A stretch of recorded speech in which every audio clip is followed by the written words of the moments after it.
Bilisan nyo na. Magluluto na naman ng gamot si Ate Senyor. Kung hindi tayo tatakbo, sasabog na naman. Bakit kayo tumatakbo? Sa aking kakayahan sa paggawa ng gamot, hindi pa ba kayo nagtitiwala? Ate Senyor, nitong buwan, 30 higit na ang pinasabog mong pugon. Halos isa kada araw. Ang galing mo talaga. Guro, Chingzi, ito na ang huling pugon sa ating bundok. Kung pasasabugin mo pa ito, ano na ang gagamitin ko sa paggawa ng gamot? Guro, sabi mo itong walalingdan na ginagawa ko. Ang recipe, ang init, ang oras. Naayos ko naman ng maayos. Bakit sumasabog pa rin ang pugon? Matagal ka ng banal na manggagamot, minana mo na ang lahat ng medical at alchemy skills ni Wala. Sumasabog ang pugon mo ngayon dahil labis ang iyong yang energy, kailangan mong maghanap ng lalaking may malakas na yin energy upang maging balanse ang yin at yang. Lalaking may malakas na yin energy? Noong bata ka pa, may isang lalaking nagligtas sa iyo. Ang pangalan niya ay Lin Tianyang. Kahit na siya ang CEO ng pamilya Lin, siya ay mahina at sakitin, pinupos ng yin energy at ngayon ay malapit ng mamatay. Kapag nabayaran mo ang utang na loob mo sa kanya, magiging balanse ang yin at yang at ang ugali mong pagsabog ng pugon ay kusa ng mawawala. Sige, pupuntahan ko siya kaagad.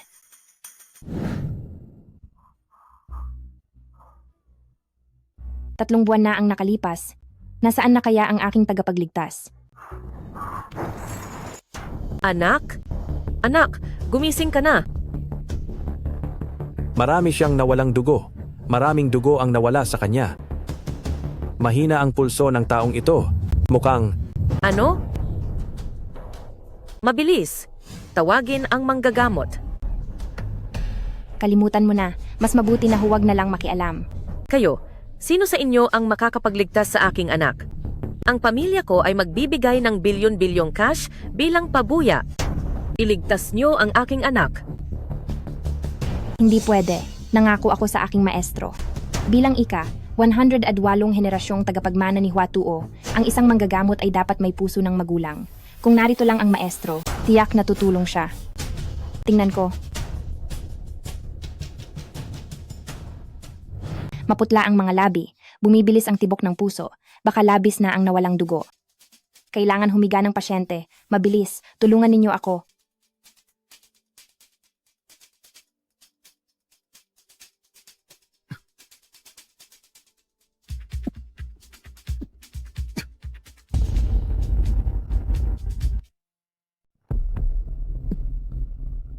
Wala nang problema, kailangan mong magpahinga ng maigi.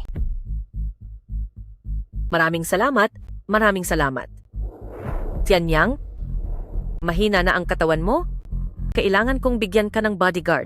Nanay, talagang hindi ko kailangan ng bodyguard.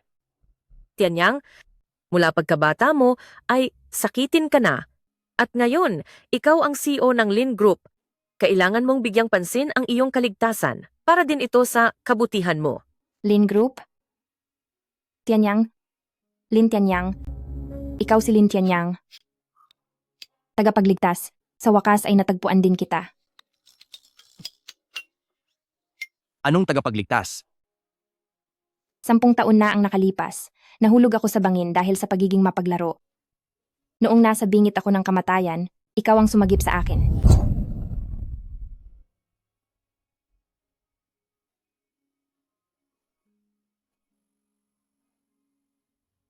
Hoy, gising. Ang daming dugo. Hoy, hintayin mo ako sandali. May first aid kit ako sa sasakyan. Sandali.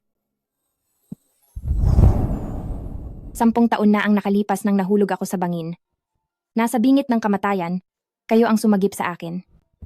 Pero nang magising ako, sinabi sa akin ng aking maestro na, umalis na kayo. Sa loob ng 10 taong ito, palagi kong iniisip kung paano makaganti. Sabi ng matatanda, ang kaunting kabaitan, dapat ibalik ng higit pa. Ang kabaitang nagligtas ng buhay, syempre, dapat suklian ng buong sarili. Noon ay tumulong lang ako ng konti at ang tagal na rin noon. Huwag mo nang isipin. Kaya ikaw pala, ang maliit na bata noon, tadhana nga naman. Iha, huwag kang mag-alala. Sa pagligtas mo sa anak ko, ako ay magbibigay ng bilyon-bilyong cash. Hindi ako mapapako sa salita. Tita, wala akong gustong kahit ano. Ako si Gu Qingzi, dalubhasa sa iba't ibang kasanayan. Gusto ko lang, sa tabi ni Ginoong Lin, maging kanyang personal na bodyguard. Sige, Nay, ako, isang ganap na lalaki. Bakit kailangan ko ng babaeng bodyguard? ano ba iyon? Nakita kong kahanga-hanga ang kanyang kakayahan sa medisina at mahusay siyang lumaban, kaya para siyang bodyguard mo, walang masangkop pa at magagamot ka pa niya. Pero ako, Walang pero-pero. Desidido na iyan. 10 taon na. Hindi ko inakala na sa ganitong paraan ako, mananatili sa tabi ng aking tagapagligtas. ang aking nanay ay naglagay ng isang babae para protektahan ako. Kung malaman ito ng pinsan ko, tiyak na pagtatawanan niya ako. Hoy, hoy, ingat po, tagapagligtas. Pinsan? Lin Tianyang? Nakikipagtalik ka sa isang pulubi sa opisina. Tao ka pa ba? Tianchi, siya ang bodyguard na kinuha ni nanay para sa akin. Kukuha ng pulubing babae bilang bodyguard? Sa tiyahin pa talaga ng galing ang ideya. Tagapagligtas, bakit pangit at mabagsik ang taong ito? At may masamang bibig pa. Ikaw na walang kwentang pulubi. Sino ang sinasabi mo? Lin Tianyang? Ang aso mong inalagaan ay nangangagat? Hindi mo ba papatigilin? Mas mabuti na ayusin mo muna ang sarili mong bibig. Sayang lang. At ngayon, nandito ako para ibigay sa iyo ang imbitasyon. Tinutulungan mo pa ang isang estranghero para apihin ako. Anong imbitasyon? May inihahandang isang pagtitipon ng mga mayayaman at maharlika ang pamilya ng pinakamayamang tao. Lahat ng imbitadong bisita ay kailangang may dalang kasama. Huwag na lang siguro akong pumunta. Baka naman natatakot si kuya na hindi makahanap ng kasama. Imbitasyon mula sa pinakamayamang tao. Hindi pagpunta ay kawalan ng respeto. Sinabi ni Lola, lahat ng tao ay kailangang pumunta. Ikaw talaga. Ano na kaya ang gagawin ko? Tagapagligtas. Paano kung ako na lang ang maging kasama mo? Ikaw? Sige. Halika, dadalhin kita para bumili ng damit. Iyon. Teka. Mula ngayon, tawagin mo pa rin akong Mr. Lin ha. Sige po, Mr. Len. Maligayang pagdating. Grabe naman ang mga ito. Simulan na.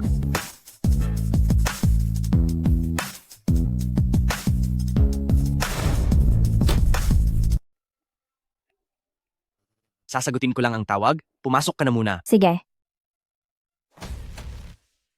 Senior sister, inutusan ako ng master para sunduin ka. Talaga bang may puso pa ang matandang iyon? Narinig ko mula kay Master na umunlad ka raw ng husto sa Jiangcheng. At mukhang tama nga iyon. Wala lang iyon. Naging pinakamayaman lang naman ako. Pero huwag kang mag-alala. Sa buong Jiangcheng, walang sinumang makakapinsala sa iyo kahit kaunti. Pinakamayaman? Ibig mong sabihin, ang piging ng mga mayayaman, ikaw ang nag-organisa? Oo naman. Ang dahilan ng pagpunta ko rito ngayon ay para sunduin ka, senior sister, para dumalo sa piging ngayong gabi. Tara na. Ay, huwag na. Nangako na kasi ako sa aking tagapagligtas na sabay kaming pupunta. Mauna ka na muna. Bibili pa kasi kami ng damit mamaya. Senior sister, itong black card ay pag-aari ng Wang Group. Isa sa 3 unlimited black card sa buong lungsod. Gamitin mo. At saka, ang buong mall ay pag-aari din ng Wang Group. Kaya mag-shopping ka lang kung kailan mo gusto. Sige. Salamat, junior brother. Kakareceive lang namin ng abiso, may isang mayamang dalaga, darating para magpa-customize ng gown. Pumila kayong lahat para salubungin siya. Magandang araw, Binibini. Hoy, Pulubi! Sino ang nagpapasok sa iyo? Sa amin dito may darating na importanteng bisita mamaya. Umalis ka na, huwag kang manggulo. Ako ang sinasabi ninyong misteryosong bisita. Hindi na kailangang salubungin. Ako na lang ang titingin. Ha? Mahal ang mga damit na ito. Kung masira mo, makakabayad ka ba? Umalis ka na. Mahal ko, ako ang super VIP nitong tindahan. Mamaya, tulungan mo akong mamili ng regalo. Ang ganda-ganda ni mansion natin. Bagay sa kanya ang lahat. Kailangan pa ba ng pili?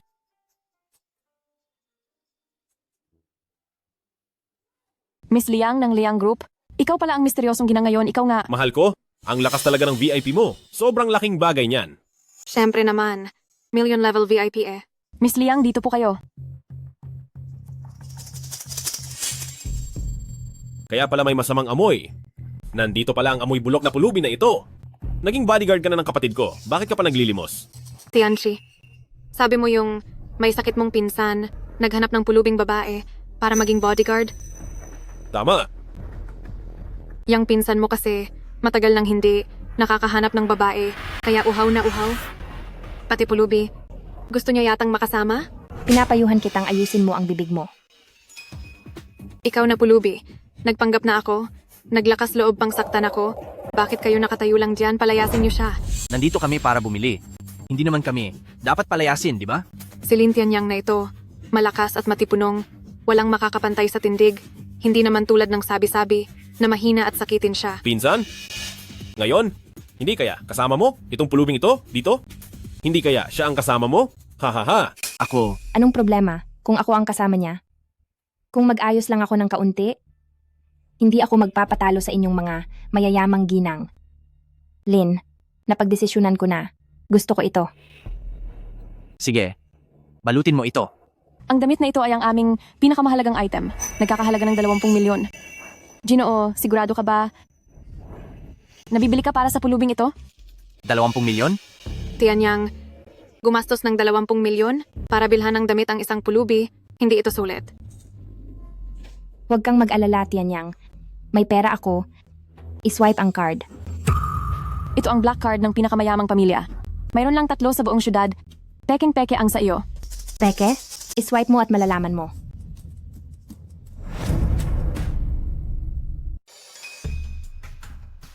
Ginoo? Saan galing itong 20 milyong piso mo?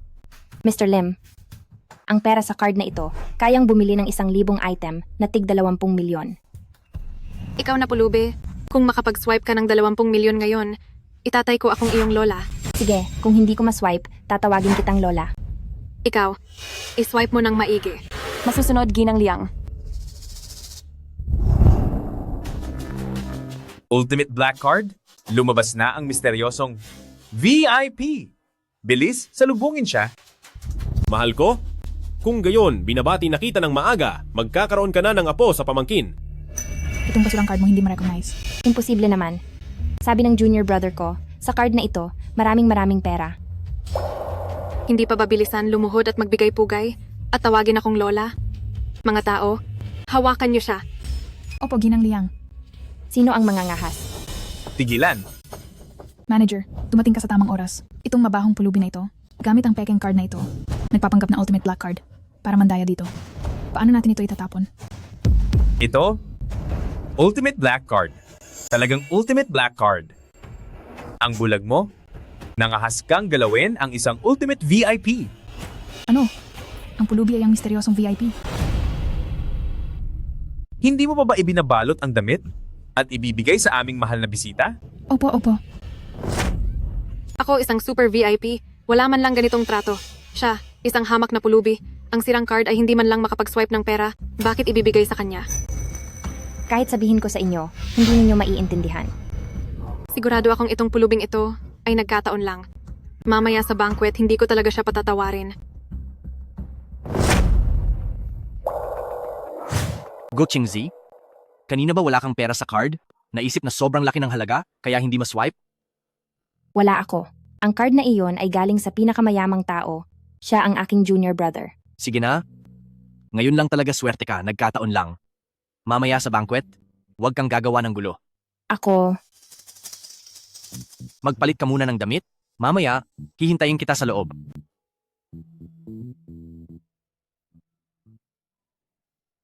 Sino iyan? Wala man lang kasamang babae, naglakas loob pumasok. Mga Ginoo at Binibini. Ito ay ang aking pinsan, Lintian Yang, tsaka si ay isang sakitin. Lahat ng babae sa syudad ay umiiwas sa kanya, kulang sa kasamang babae. Kaya unawain na lang natin. Hindi ba may kasama siyang pulubing babae? Nasaan na? Tama?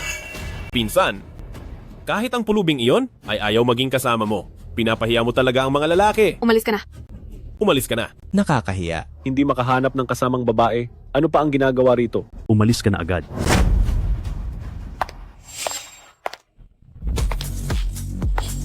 sino ang nagsabing wala siyang kasamang babae? Ako iyon. Sino ang nagsabing wala siyang kasama? Ako iyon. Ang ganda. Halos buong buhay ko na akong nabuhay, hindi pa ako nakakita ng ganitong kagandang dilag. Saan nanggaling ang babaeng iyan?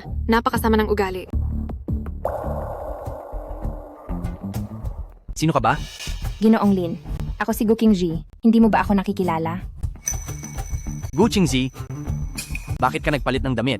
Hindi tuloy kita nakilala. Ay, ito pala ang mabahong pulubi na iyan. Huwag mong isipin na porket nagpalit ka lang ng disenteng damit, ay magiging kagalang-galang ka na. Hindi ba isa ka lang hamak na personal na bodyguard?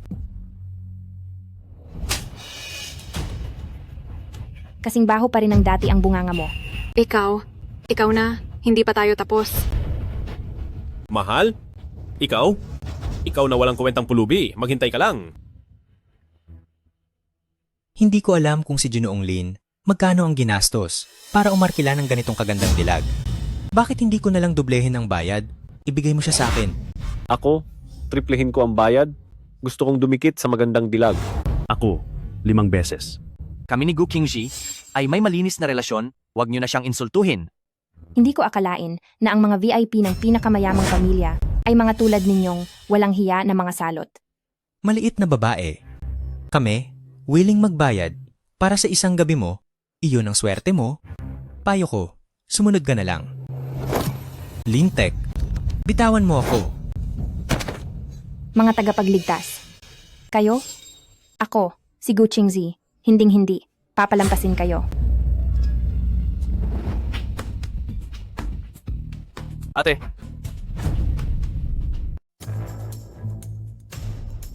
Ate, Mukhang hindi ko na kailangang kumilos. may manggugulo sa aking party. Ang mga taong ito na nanggulo? Iban sila sa buong industriya? Palayasin sa Jiangcheng.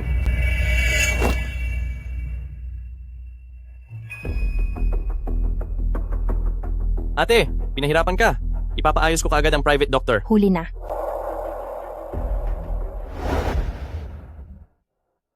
Ate, ano na ang nangyari sa kanya? Sa loob ng 1 minuto, magigising siya. Ang galing talaga ng medisina ni ate, naman na nga talaga ang tunay na turo ng guro. Hindi naniniwala ang aking benefactor sa relasyon natin. Umalis ka na muna. Baka pagising niya mamaya, hindi ko na maipaliwanag. Sige ate, sa party ngayong gabi, kumain at uminom ka ng mabuti. Kung may anumang mangyari, hanapin mo lang ang kapatid mo. Sige. Ubo? Ubo. Sir Lin, ayos ka lang ba? Halika.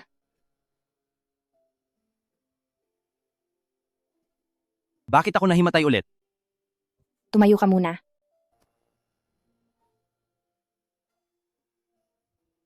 Siguro, dahil sa labis na pagod nitong nakaraan. Tapos, nakaranas ulit ng stress, kaya naapektuhan ang lumang sakit. Maraming salamat talaga sa iyo. Pero sa tuwing ginagamot mo ako, palaging bumubuti ang pakiramdam ko. Ang galing mo talaga sa medisina. Mukhang tama lang na inilagay ka ni Mama sa tabi ko bilang bodyguard. Hindi siya nagkamali. Nasaan na ang mga taong iyon kanina? Siguro ngayon wala na sila sa Jiangcheng. Sir Lin, nagugutom na ako. Tara, kumain tayo ng masarap. Kuya, noon ay makitid ang aking isip. Mula ngayon, tayong dalawang magkapatid, magkasundo sana tayo ng maayos. Sa huli, pamilya pa rin tayo. Tianzi, masaya ako na ganyan ang iniisip mo. Nagpapasalamat ako. Ah, at si Qingji, noon ay marami akong nagawang mali. Halika, iinom ako para sa inyo.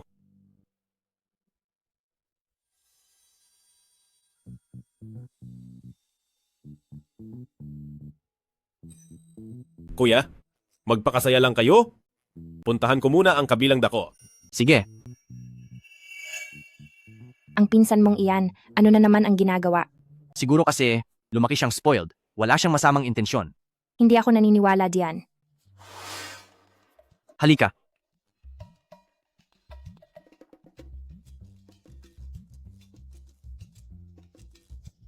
Ang alak pala ng inyong mga mayayaman. Ang sarap din pala.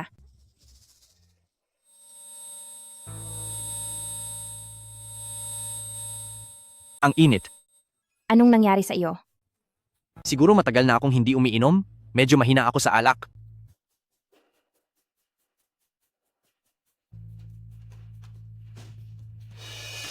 Naku, may problema ang alak na ito.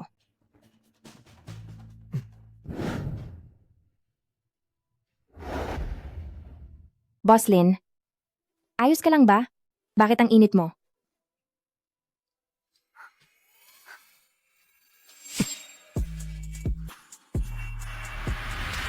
Si Lin Tianyang at ang maliit na pulubi, nakainom na. Nilagyan ko ng maliit na asul na likido ang kanilang alak. Naghanda rin ako ng kwarto para sa kanila. Ngayong gabi, siguradong sa kwarto na iyon sila magpapahinga? Hindi bale, kunan natin sila ng mga sensitibong larawan para makita ng lahat ng mga tao sa buong syudad. May kakayahan ka pa rin pala. Pero ang lupit mo rin talaga. Sa sarili mong pinsang buo, kaya mo pa rin gawin iyon. Ang lolo kong namayapa, pinipilit siyang pagmanahan ng ari-arian. Siya, na isang sakitin, bakit niya ako aagawan ng pamana? Ngayong gabi, siya at ang pulubing iyon ay nagkaroon ng mainit na kaganapan. Kapag ibinunyag ko siya, tiyak na masisira ang kanyang reputasyon. Sa panahong iyon, ang Lin Group ay magiging atin.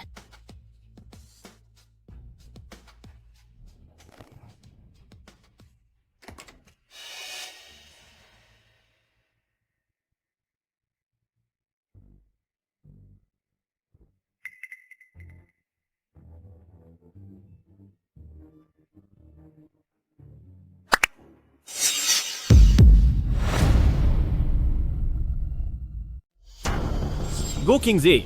Bakit ayos ka lang? Hindi ka dapat... Dapat ano? Lin Tianxi, Liang Manchun, kayong dalawa ang nagplano nito, di ba? Mga basura. Mga walang hiya. Anong nangyari sa akin? Tagapagligtas. Magbihis ka muna. Itong si Lin Tianyang, talagang malakas ang katawan. Kapag tiningnan ng mabuti, mas malakas siya kaysa sa basurang si Lin Tianchi. Pinsan, bakit ka nakikipag-check-in sa isang pulubi? Tianchi, huwag kang magsalita ng kung ano-ano. Hindi ako. Hindi ganon ang iniisip ko. Tingnan mo ang hubad mong katawan. Sino ang maniniwala na may maayos kayong relasyon, ha? Lin Tianxi, ikaw ang malinaw na naglagay ng lason sa inumin namin. Ikaw, Tianchi. Kaya pala ngayon, ang dami mong pabor na ginawa? Kaya pala napakasama mo? bakit mo sinasabi sa akin yan? Wala kang ebidensya. Huwag kang magbintang. Lin Tianxi, dahil pinsan mo siya, matagal na kitang pinagtiisan, kaya magtanda ka. Kapag inapi mo pa, ang pinsan mo, hindi na kita palalampasin. Mahal, Hindi ako naniniwala. Hindi kita mapipigilan. Ano ang nangyayari? Mahal na pinakamayamang tao. Mahal na pinakamayamang tao. Itong dalawang walang hiyang ito. No, sa iyong salo-salo, gumawa ng ganitong kalokohan. Tingnan mo, paano sila poprosesuhin? oo nga, mahal na pinakamayamang tao. Sa tingin ko ngayon dapat silang dalawa, ilantad sa publiko. Itong dalawang tao ay nagkakagulo sa publiko. Palayasin sila sa Hardin Hotel. Ang pinakamayamang tao ay matalino. Nagkamali kayo ng huli. Mahal na pinakamayamang tao, ang pinapahuli niyo ay si Lin Tianyang at itong mabahong pulubi. Dali, dalhin nyo na. Nagkamali ng huli. Guro, Maraming salamat po, mahal na pinakamayamang tao. Miss Gu, walang anuman. Ikaw at si Mr. Lin, magpahinga na muna kayo. Hindi na ako mang-iistorbo. Isara mo ang pinto. Sige. Kilala mo si Chairman Wang? Sabihin kong si Zihao ay aking nakababatang kapatid, hindi rin siguro maniniwala ang benefactor. Nailigtas ko ang kanyang buhay dati, may kaunting connection lang. Tunay nga, ang may kakayahan ay kayang maglakbay kahit saan. Ikaw na isang babae ay mag-isa sa bahay, hindi rin ganoon kadali. Iyon, kanina, wala naman akong ginawa sa iyo, hindi ba? Kani-kanina lang. Aking tagapagligtas, kahit na mula noong bata pa ako. Nang iligtas mo ako, napagdesisyunan ko na ikaw lang ang papakasalan ko, pero hindi pa naman tayo umabot sa ganoong punto, di ba?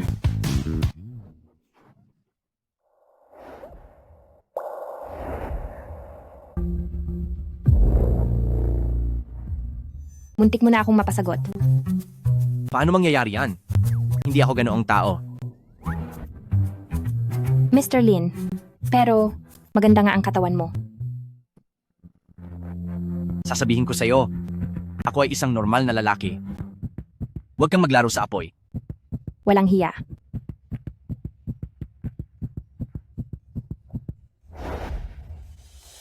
Ano ang nangyayari? Ang bilis ng tibok ng puso ko. Walang silbi. nitong nakaraang araw ay sobrang pagod. Kaya medyo sa ganoong aspeto ay Tama na, Lin Tianzi. Tingnan mo ang lahat ng gulo na ginawa mo. Pinatalsik tayo ng pinakamayamang tao sa party. Napahiya mo ang mukha ng pamilya Liang. pero mahal ko, ginawa ko naman ang lahat. Pero yung maliit na pulubi ay walang reaksyon pagkatapos uminom at biglang sumulpot ang pinakamayamang tao. Walang kwenta. Mahal ko, huwag ka nang magalit. Mag-iisip pa ako ng paraan. Pwede ba? Sa tingin mo ba ay maniniwala pa ako sa'yo? Sa kakayahan mo sa pagpapatakbo ng mga bagay? Gusto mo pa rin kontrolin ang Lin Group? Paano kung gumamit tayo ng kaunting panlilin lang para pabagsakin ang Lin Group? Kapag nalugi na ang Lin Group, tutulungan mo siya. Sa ganoong paraan, kapag natuwa ang lola ko, tiyak na ipapasa niya sa akin ang Lin Group. Pagdating ng panahon, magpakasal na tayo. Sa ganoong paraan. Hindi ba? Ang akin ay magiging iyo? Si Lin Tianzi, ang walang silbi na iyon. Sa lahat ng aspeto, wala siyang kakayahan. Hindi siya maikukumpara kay Lin Tianyang. Ang magiging asawa ko, si Liang Manchun, ay dapat ang pinakamahusay. Gu Qingji, simula ngayon sa opisina, mas magtrabaho ka at mas kaunting magsalita, naiintindihan mo ba? Ako ang personal mong bodyguard. Ano pa ang sasabihin ko? Lin Tianyang, ang aga-aga, wala ka sa opisina. Halos masira na ang kumpanya dahil sa iyo. Bumalik ka agad sa opisina.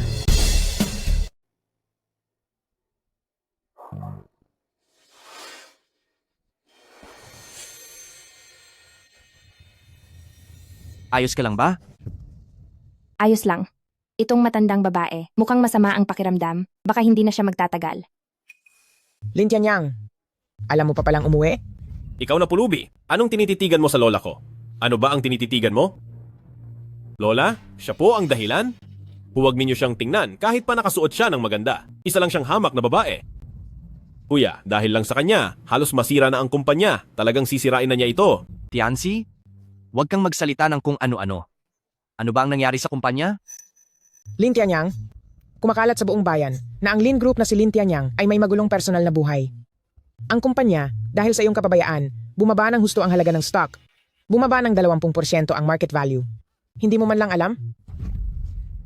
Gu Qingzi, inupahan kita para protektahan ang anak ko, hindi para akitin siya. Tita, hindi po. Walang masama sa amin ni Gu Qingji. Siya talaga ang aking bodyguard. Isang walang kwenta, basura, kailangan pa ng bodyguard. Bukod pa rito, ang mga bodyguard sa bahay, hindi pa ba sapat? Kumuha pa ng pulubi para magsayang lang ng pagkain? Ma, kasalanan ko. Nakita ko kasi itong si Gu Qingzi na may pambihirang kakayahan, kaya akala ko makakatulong siyang pagalingin si Tianyang, kaya Manahimik ka. Nagpapasok ka ng problema, tingnan mo ang gawa mo. Lola, ang pangyayaring, ito ay walang kinalaman kay nanay at kay Gu Qingzi. Nagkaproblema ang kumpanya, ako ang bahala. Anong kaya mong gawin? Kung hindi ka sana, ang namatay mong lolo, ipilit na ikaw ang mamahala sa kumpanya, ang pinaghirapan ng tiyuhin mo at ng tatay mo, ang kanilang imperyo, ay hindi sana masisira sa iyong mga kamay. Lola, kahit nagkasakit ako sa mga nakaraang taon, nagsikap pa rin akong patakbuhin ng maayos ang kumpanya. Kung walang nagawang mabuti, wala ba itong kahit kaunting paghihirap? Ang pamamahala sa kumpanya ay sarili mong pagpili, kaya dapat panindigan mo ang responsibilidad. Kung pakiramdam mo ay pagod ka, pwede kang bumaba sa pwesto. Sa tingin ko, mahina na talaga ang katawan ni Kuya. Ngayon ay inakit na siya ng masamang pulubi na iyan. Parang nawala na ang kaluluwa niya. Sa tingin ko, mas mabuti nang magretiro siya ng mas maaga. Ako? Ginanglin. Ang pamilya nyo. Sobrang bastos naman magsalita. Ang usapin ng pamilya naming mga Lin, hindi ka dapat nakikisali, isa ka lang pulubing bodyguard para utusan kami. Inay, huminahon po kayo. Tia, ganito na ang sitwasyon. Paborito niyo pa rin ba ang anak niyo? Tianzi, huwag mo namang pagsalitaan ng ganyan si Tianyang. Si Tianyang, mula pagkabata ay mabait at maunawain. Naniniwala akong alam niya kung hanggang saan lamang siya. Tumigil na kayong lahat sa pagtatalo. Nakipag-ugnayan na sa akin ang presidente ng kumpanyang Liang. Sabi niya na kung papakasalan mo ang anak niyang si Liang Manchun, tutulungan niya ang kumpanyang Lin na malampasan ang hirap na ito. Sa susunod na buwan gaganapin ang kasal. Pumayag na ako. Liang Manchun, magpapakasal siya kay kuya ko? Di ba ako ang pinangakuan niyang tutulungan? Hindi ako pumapayag. Ikaw. Talagang gusto mo pa rin. Lola, Nakakagalit talaga. Inay! Bilisan, tingnan ko siya. anong tinitingin-tingin mo? Dalhin na agad sa ospital. Mga Ginoo at Tiginang, huwag kayong mag-alala. Mahigit 30 taon na akong manggagamot, wala pang sakit na hindi ko napagaling. Ang aking guro ay ang dakilang doktor na si Bai, ako ang kanyang alagad na si Xiaoyun. Maliban sa aming dakilang ninunong manggagamot na si Sheng Nu, ang aking guro, ang nangunguna sa bansa pagdating sa medisina, ako ang pumapangalawa. Apo ko pala sa pamamasan ito. Talaga ba? Ang dakilang Dr. Bai, ang pangunahing alagad ni Sheng Nu. Kung siya ang gagamot, tiyak na panatag kami. Ginang, masyado po kayong formal? Isang tusok lang ng karayom ko, siguradong lalayas ang sakit. Tigil. Ay.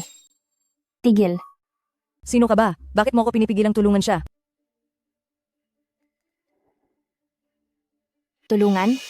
Sa tingin ko ay pinapatay mo siya. Ang iyong pagtusok ng karayom ay para lamang sa pagpapalakas ng sirkulasyon ng dugo. Hindi lang ito walang tulong sa karamdaman ng matandang babae, maaari pa itong magdulot ng masamang epekto. Ikaw na isang babae lamang? May kaunting alam lang, at kung saan-saan ka na nagsasalita ng masama dito. Gu Qingji, ikaw na walang kwentang pulubi. Naglakas loob kang kwestiyunin ng kasanayan sa medisina ni Dr. Xia na inanyayahan ko. Sa tingin ko, ay ikaw ang gustong pumatay sa aking lola. Hayaan nyo na lang subukan ni Qingzi, please. Ang sakit ko ay siya ang gumaling, pinagkakatiwalaan ko siya. Oo nga, Tianzi. Nakita ko ang kasanayan sa medisina ni Qingzi. Sige na, subukan na siya. Sa tingin ko, itong maliit na babae ay may kaunting hindi magandang paraan lang. Tiyahin, huwag niyo sana siyang hayaang lokohin kayo. Munting babae, wala akong pakialam kung para sa pangalan mo o sa pera. Huwag mong paglaruan ang buhay ng pasyente. Ngayon, si Shamuren ay magbibigay sa iyo ng magandang aral. Huwag mong tusukin. Hindi mo dapat panghimasukan ang bagay-bagay sa pamilya, Lin. Ayos ka lang ba? Lin Tianzi, naglakas loob kang saktan ako? Dr. Xia, tusukin. Bigyan mo ng magandang leksyon itong maliit na babaeng ito.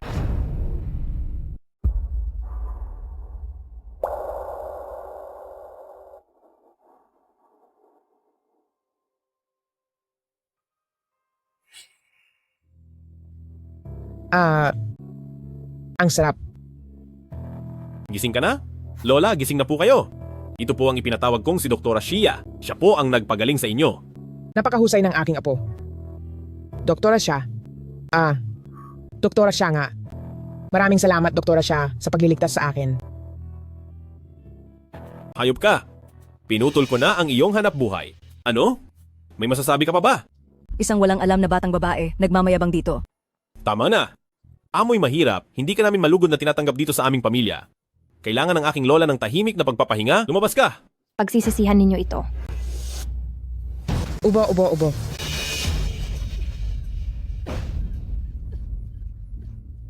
Nanay, anong nangyari?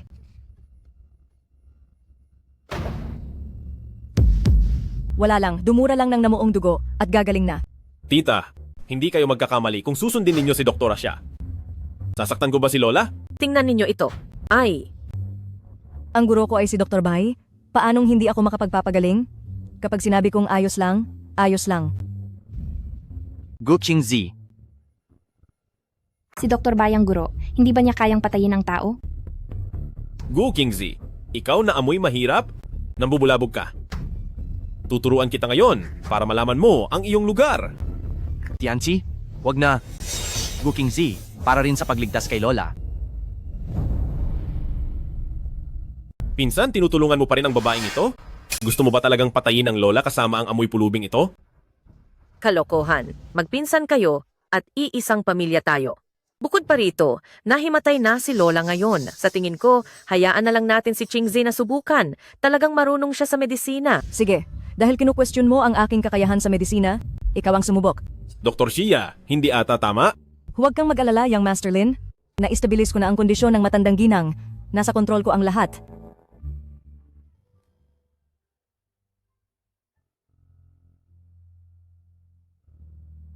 Bakit parang sumasakit ang tiyan ko? Kaya po, Ginang Lin, dahil biglang bumukas ang mga meridian kanina, naging sanhi ng pag-alpas ng ki at dugo sa buong katawan. Kaya ka nahimatay pagkatapos mong sumuka ng dugo. Ang sakit ng Ginang Lin ay hindi dapat madaliin. Kailangan ng unti-unting paggaling. Anong unti-unting paggaling? Hindi ba si Lola? Ay dahil sa inyo? Ako. Buhay ang nakataya, kaya huwag na kayong magtalo. Mahalaga ang pagliligtas ng buhay. Ikaw na amoy pulubi? Puro ka lang matatamis na salita. Kanina, ang paggagamot ni Dr. Xia ay nagkabisa na, kaya nagising si Lola. Ano pa talaga ang iyong balak? Natural, gusto mong agawin ang aking kredito. Binigyan kita ng pagkakataong sumubok, ngunit inakusahan mo pa ako at nanlilin lang ka pa. Sa tingin ko, ikaw na babae, talagang walang pinag-aralan. Huwag mong maliitin ang babaeng ito. Sasabihin ko sa iyo, kapag nalaman mo ang aking pagkatao, talagang pagsisisihan mo. Ayoko na makipagtalo sa iyo. Ginang, sinabi ninyo, kumusta na po ang pakiramdam ninyo ngayon? Doktor siya, masarap talaga ang turok mo. Ikaw na masamang babae, narinig mo ba? Huwag kang magpahiya rito. Lumabas ka. Ang sakit ni Ginang Lin, pansamantala ko lang napigilan. Kung hindi ninyo ako papayagan, nagamutin siya, agad itong uulit, at mas magiging malala pa sa dati. Ikaw na maliit na pulubi. Naglakas loob kang isumpa ako. Hindi po, ako. Sapat na, Gu Qingzi. Inimbitahan kita para maging bodyguard ng anak ko. Hindi para magdulot ng gulo. Sinasabi ko sa iyo, ngayon ginugulo mo ang aming pamilya, Lin. Kung ganito ang mangyayari,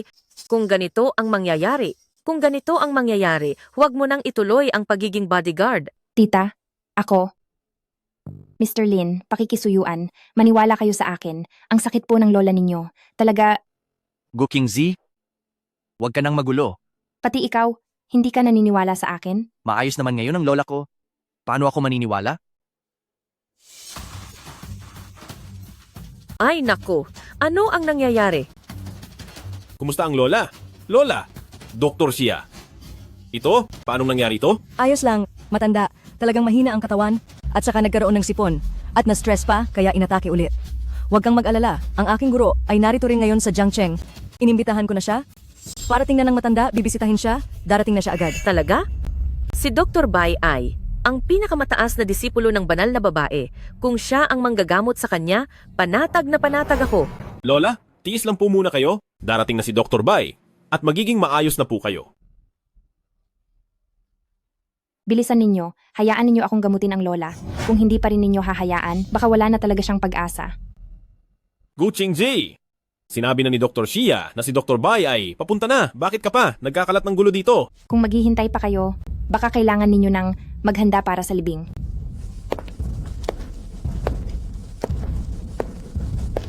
Guro, sa wakas ay dumating ka na. Hayaan mong tingnan ko. Kung anong sakit ito.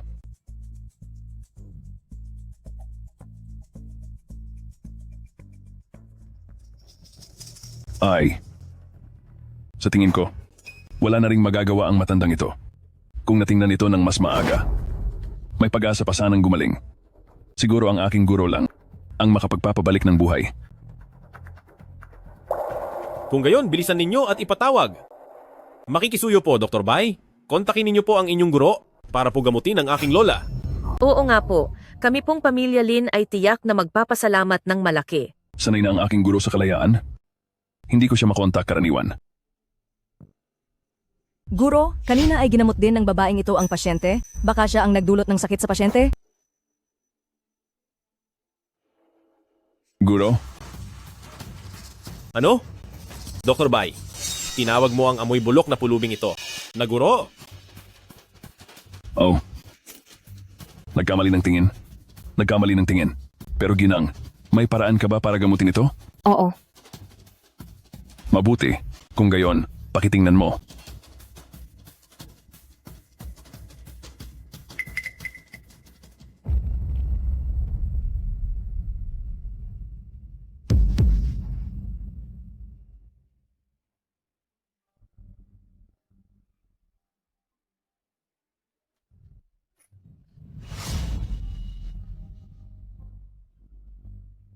Si Ginanggu ay tunay na kahanga-hanga. Ang pamamaraan ay simple at mapanlikha. Nagpaliwanag ito sa akin ng marami, at marami akong natutunan. Haha. Guro, may bahagi rin tayo sa tagumpay na ito. Kung hindi ko binigyan siya ng magandang pundasyon, makakapagligtas kaya siya ng buhay ng ganito kadali?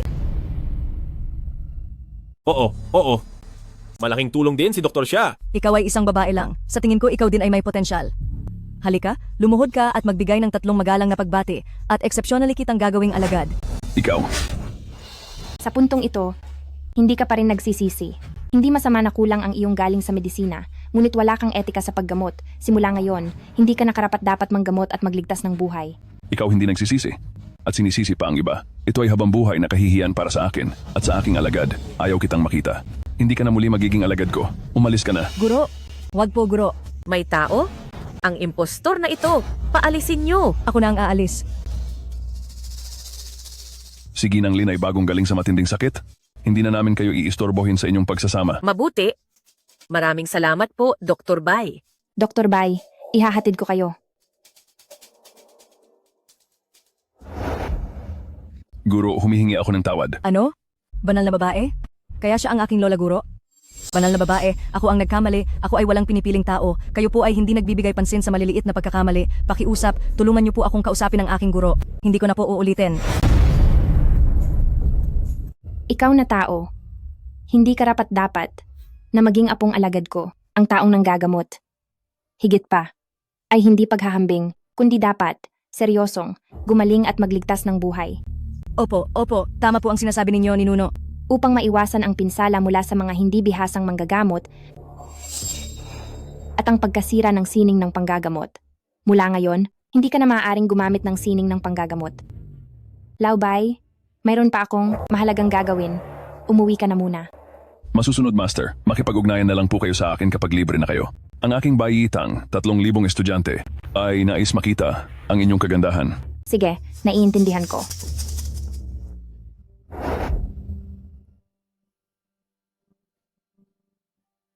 Lola, talaga po bang ayos na kayo? Si Gu Qingji. Ang masamang pulubi na iyon? Hindi ka naman po niya nasaktan, di ba? Tianzi, huwag ka nang magsalita. Kahit paano. Si Gu Qingji, ang nagligtas kay Lola. Tianzi, alam kong mabuti ang iyong intensyon. Si Lola ngayon ay maayos na. Hindi ko akalain, ang maliit na pulubi na ito, na isang babae lang, ay may kaunting kakayahan pala. Yang kaunting kakayahan niya sa tingin ko ay swerte lang siya at sinamantala lang ang pagkakataon. Bukod pa rito, ang bagay na ito, sa huli, ay dahil kay pinsan na hindi nakinig kay Lola at nagpagalit kay Lola. Lola, paumanhin. Ako ang nakapagpagalit sa iyo. Gusto mo bang, Lola? Humaba ang buhay? Kung gayon, bilisan mo at pumayag. Napakasalan ng panganay na anak ng pamilyang Liang. Lola, ako. Lola Lin, kung matutulungan ko ang pamilya Lin na malampasan ang krisis na ito, hindi ba, maari nang kanselahin ang kasunduan sa kasal. Ikaw na pulubi, swerte mo at nailigtas mo ang lola ko. Pero, ang krisis ng kumpanya, hindi ito, malulutas lang ng swerte. Doon kung malulutas o hindi, hintayin mo na lang at malalaman mo. Lola Lim, gagawin ko ang pangakong ito sa iyo. Kung hindi ko mailigtas ang pamilya Lim, pwedeng gawin mo sa akin ang kahit ano. Kung matutulungan ko sa pagkakataong ito, ang pamilya Lim na malampasan ito. Tapos na ang kasunduan sa kasal. Gu Qingji, hindi ito? Lugar para magyabang ka. Ginoong Lim, hindi ako nagyayabang, maniwala ka sa akin. Sige, pinapayagan ko kayo. Bibigyan ko kayo ng 3 araw. Titingnan ko nga kung ang isang babae talaga ano ang kayang gawin. Kung hindi mo magawa sa loob ng 3 araw, dapat kang sumunod sa akin at pakasalan ng panganay na anak ng pamilya Liang. Sige, napagkasunduan. Halika, sasama ako sa iyo para lutasin ang problema.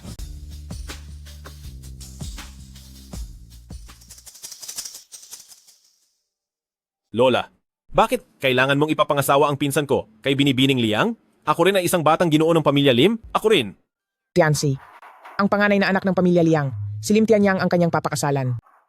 Huwag kang mag-alala, Lola, ipapakilala sa iyo ang isang mabuting asawa sa susunod. Pero? Walang pero-pero. Magpapahinga na ako. Lumabas na kayo.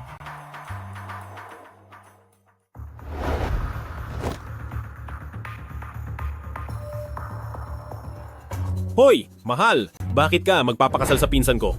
Hindi ba napagkasunduan natin? Kapag ako na ang humawak sa Lin, magpapakasal na tayo? Ako, si Ginang Liang, hindi kita kailangan turuan. Huwag kang mag-alala, dahil mayroon naman tayong nakaraan. Kapag pinakasalan ko na ang pinsan mo, bibigyan kita ng 30% na share. Pero, ang gusto ko ay ang buong Ling Group. Huwag kang masyadong sakim, basta sumunod ka lang. Sa akin, hindi kita bibiguin. Hoy, Manchun! Hoy! Hoy! Arg, Wizit. Gu Qingji, baliw ka na. Bakit ka nakipagpustahan sa lola ko ng walang dahilan? Mr. Lin, maniniwala ka sa akin. Malulutas ko ito. Malulutas? Paano mo lulutasin? Isang tawag lang, malulutas na. Gu Qingji, kung magyayabang ka pa, umalis ka na agad. Mr. Lin, maniniwala ka sa akin. Maniniwala ka lang sa akin ngayon. Ay, siguradong kakayanin ko. Sige, patunayan mo sa akin. Oo naman, walang problema. Hintayin mo lang, hahanapin ko.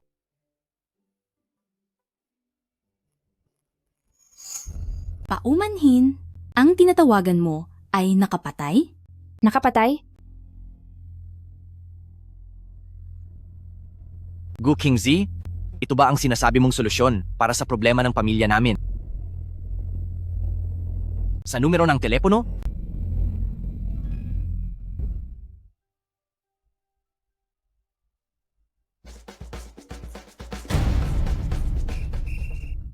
Sasabihin ko sa iyo, talagang sinumpa ako ng matindi.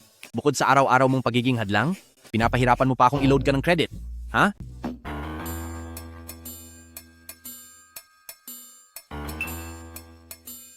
Boss Lin, natanggap ko na, salamat.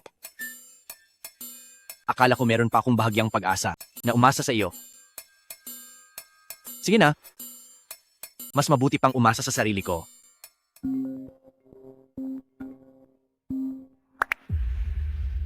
Hoy, si Shufei iyon? Talaga? Sige, pupunta ako agad doon.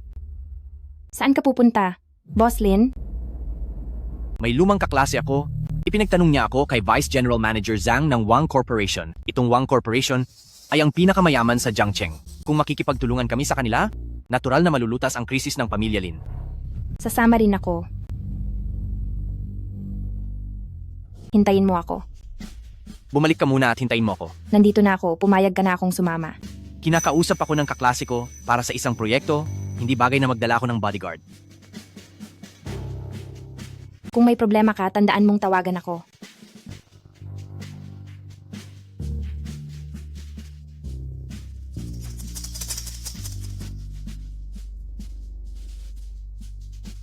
Hoy Junior, nasa ibaba ako ng Wang Corporation nyo ngayon. Sige. Shufei, hindi ko akalain na pagkatapos ng mahabang panahon, naging department manager ka na ng Wang Corporation.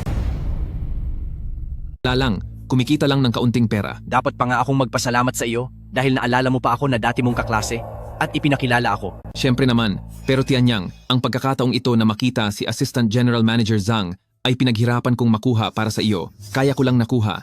Dapat mong pahalagahan ito ng husto. Huwag kang mag-alala, gagawin ko ang aking makakaya. Pero Tianyang, ang pakikipagtulungan sa Wang Group ay hindi ganoon kadali. Kailangan mong magbigay. Imposible. Sinasabi ko sa iyo, hindi ko kayang gawin ang ganoong bagay. Tianyang, si Assistant Manager Zhang, kahit medyo matanda at pangit, pero may kapangyarihan at pera, kanya-kanya lang yan ng pakinabang. Shufei, ikaw! Naipadala ko na ang larawan mo kay Assistant General Manager Zhang. Sabi niya, basta ikaw, samahan mo lang siyang matulog ng isang gabi, anumang kooperasyon ay posible. Shufei, itinuring kitang kapatid, tayo ay mga lalaki. Paano natin magagawa ang ganoong bagay? Tianyang, nasabi ko na sa iyo, umuwi ka at pag-isipan mo. Sabihin mo sa akin kapag nakapagdesisyon ka na.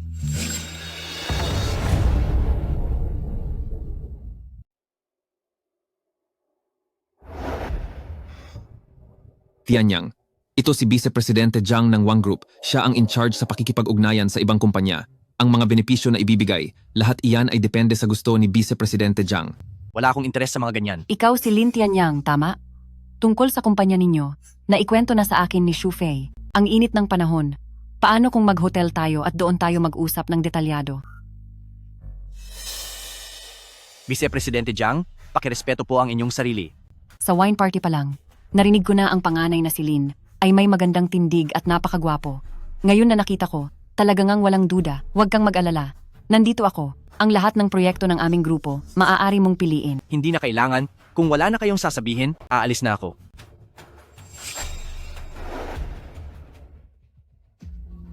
Tianyang, ngayon may mayaman na babae na nagkakagusto sa iyo dahil sa iyong kabataan at lakas at magandang mukha.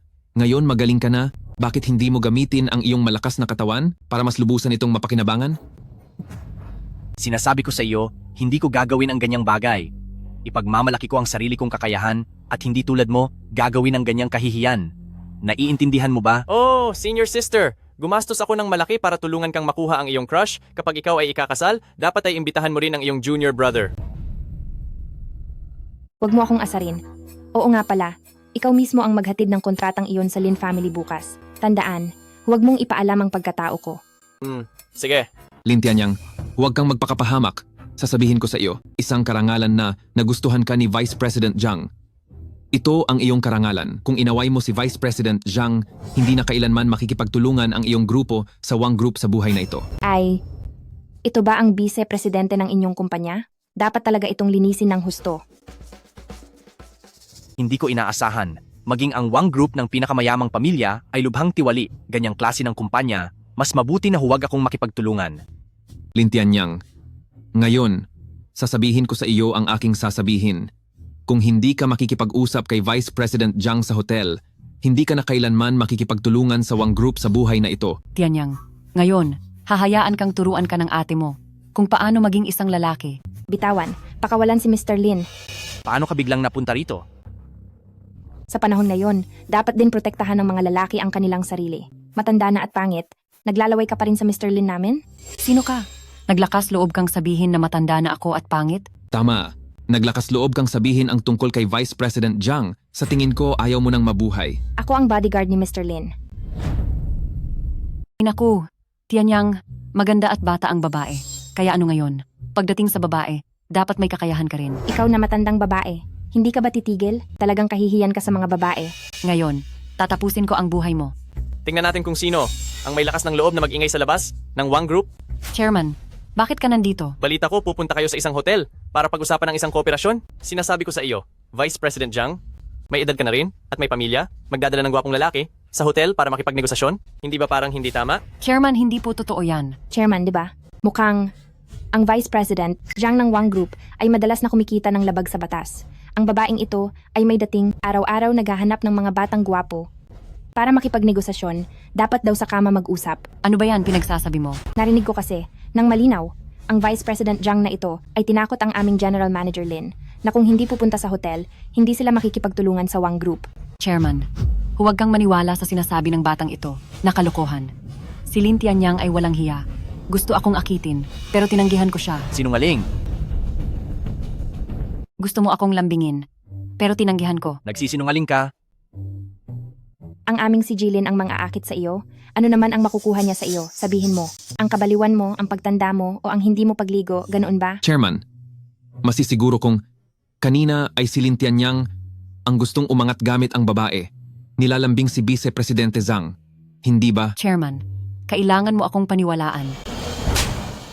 Ang daldal mo talaga. Inaakala mo bang tanga ako? Vice Presidente Zhang, ito... Ikaw na walang kwenta, ikinapahamak mo ako. Hindi pa ba kayo magmamadaling Ginanggo at Ginoong Lin, humihingi ng tawad. Chairman, patawarin niyo ako sa pagkakataong ito. Patawarin niyo po kami sa pagkakataong ito. Kunin siya. Chairman, patawarin niyo ako sa pagkakataong ito. Ikaw ang panganay na anak ng pamilya Lin, si Lin Tianyang. Tama ba? Ako ang chairman ng Wang Group, si Wang Zihao. Ako si Wang Zihao, chairman ng Wang Group. Kayo pala ang Ginoong Wang ng Wang Group, malaki ang inyong pangalan. Nabalitaan ko na si Ginoong Lin ay masipag sa trabaho at mapagkakatiwalaan. Bukas ay personal akong pupunta sa inyong lugar upang pag-usapan ang ating kooperasyon. Ginoong Wang, seryoso po ba kayo? Para sa mga detalye ng kooperasyon, dadalhin ko ang kontrata bukas. Sa inyong bahay tayo mag-usap. Sige po, maraming salamat po, pinakamayamang tao. Ay, huwag ka nang masyadong maging formal sa susunod. Tawagin mo lang akong Ginoong Wang. Meron akong gagawin sa ngayon, kaya mauuna na ako. Sige po, Ginoong Wang, mag-ingat po kayo. Hindi ko inakala na sa kabila ng lahat, nakamit pa rin namin ang kooperasyon sa Wang Group. Hindi ba't dahil malakas ang aming Ginoong Lin? Tara na. Ginoong Lin, hindi naman siguro kayo. Hindi natulog kagabi? Tingnan mo, ang dami pa ring dokumento dito. Hindi ko pa naaasikaso lahat, kaya hindi muna ako pupunta kahit saan. Mukhang hindi ako karapat-dapat na bodyguard. Nag-overtime ang boss namin dito buong gabi. Hindi ko man lang nalaman. Tama ang sinabi mo. Ganito na lang. Ang iyong sahod sa buwang ito ay mawawala. Ay Ginoong Lin, bakit naman ganyan kayo?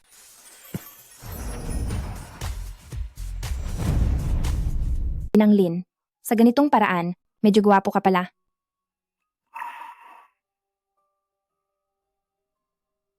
Lola ina, Pinsan, hindi kaya kagabi kasama mo itong pulubing ito sa likod mo. Buong gabi nagpakasasa? Lin Tianchi, Sige na, kung nagpakasasa ka ng isang gabi, dinala mo pa ang isang pulubi sa bahay? Ako ang personal na bodyguard ni Ginang Lin. Walang masama kung sumama ako kay Ginang Lin pa uwi, di ba? Tumahimik ka. Sa pamilya namin, hindi karapat-dapat ang isang tagalabas na tulad mo na magsalita ng ganyan. Lin Tianchi, may saysay ba ang pag-atake mo sa akin ng ganyan? Lin Tianyang, ang gulo ng personal mong buhay. Masama ba kung pagsabihan kita ng kaunti? Lola, tignan nyo. Tama na. Araw-araw nag-aaway, wala talagang disiplina. Lola, Tama na. Kayo talagang magpinsan. Araw-araw pag nagkita nag-aaway, parang bata pa rin. Sige na, sige na. Maya-maya darating si Ginoong Wang para pag-usapan ng kooperasyon. Anong tingin ng bisita sa inyo kung ganyan ang itsura nyo? Lola, tignan nyo ang pinsan ko. Masyadong walang modo. Bakit hindi na lang? Ibigay sa akin ang responsibilidad sa kooperasyong ito? Bakit hindi mo na lang ipaubaya sa akin ang pakikipagtulungan na ito? Anong kinatatawa mo? Amoy pulubing tulad mo. Pinagtatawanan ko ang ibang tao na sa tingin nila ay maganda ang mga bagay ng iba kahit tain ng iba ay mabango sa kanila. Ikaw? Lola? Wala nang ganang mamahala ng kumpanya si Kuya? Bakit hindi na lang ipaubaya sa akin ang pamamahala para makita rin ni Lola ang kakayahan ko? Sige. Lola, ako po ang personal na nakipag-usap para sa pakikipagtulungan kay Mr. Wang. Paano ninyo ibibigay iyan kay Tianchi? Bakit? Mas matanda ka sa kanya. Ano ang masama kung ibigay mo sa kanya ang isang proyekto? Gusto mo bang solahin ang Lim Group? Lola, hindi po. Ito na ang desisyon. Pagdating ni Mr. Wang, si Tianxi ang mag-asikaso sa kanya. Salamat Lola, alam kong ako ang pinakamamahal ni Lola. Mr. Lin, huwag kang mag-alala. Walang sinuman ang makakakuha ng mga bagay mo.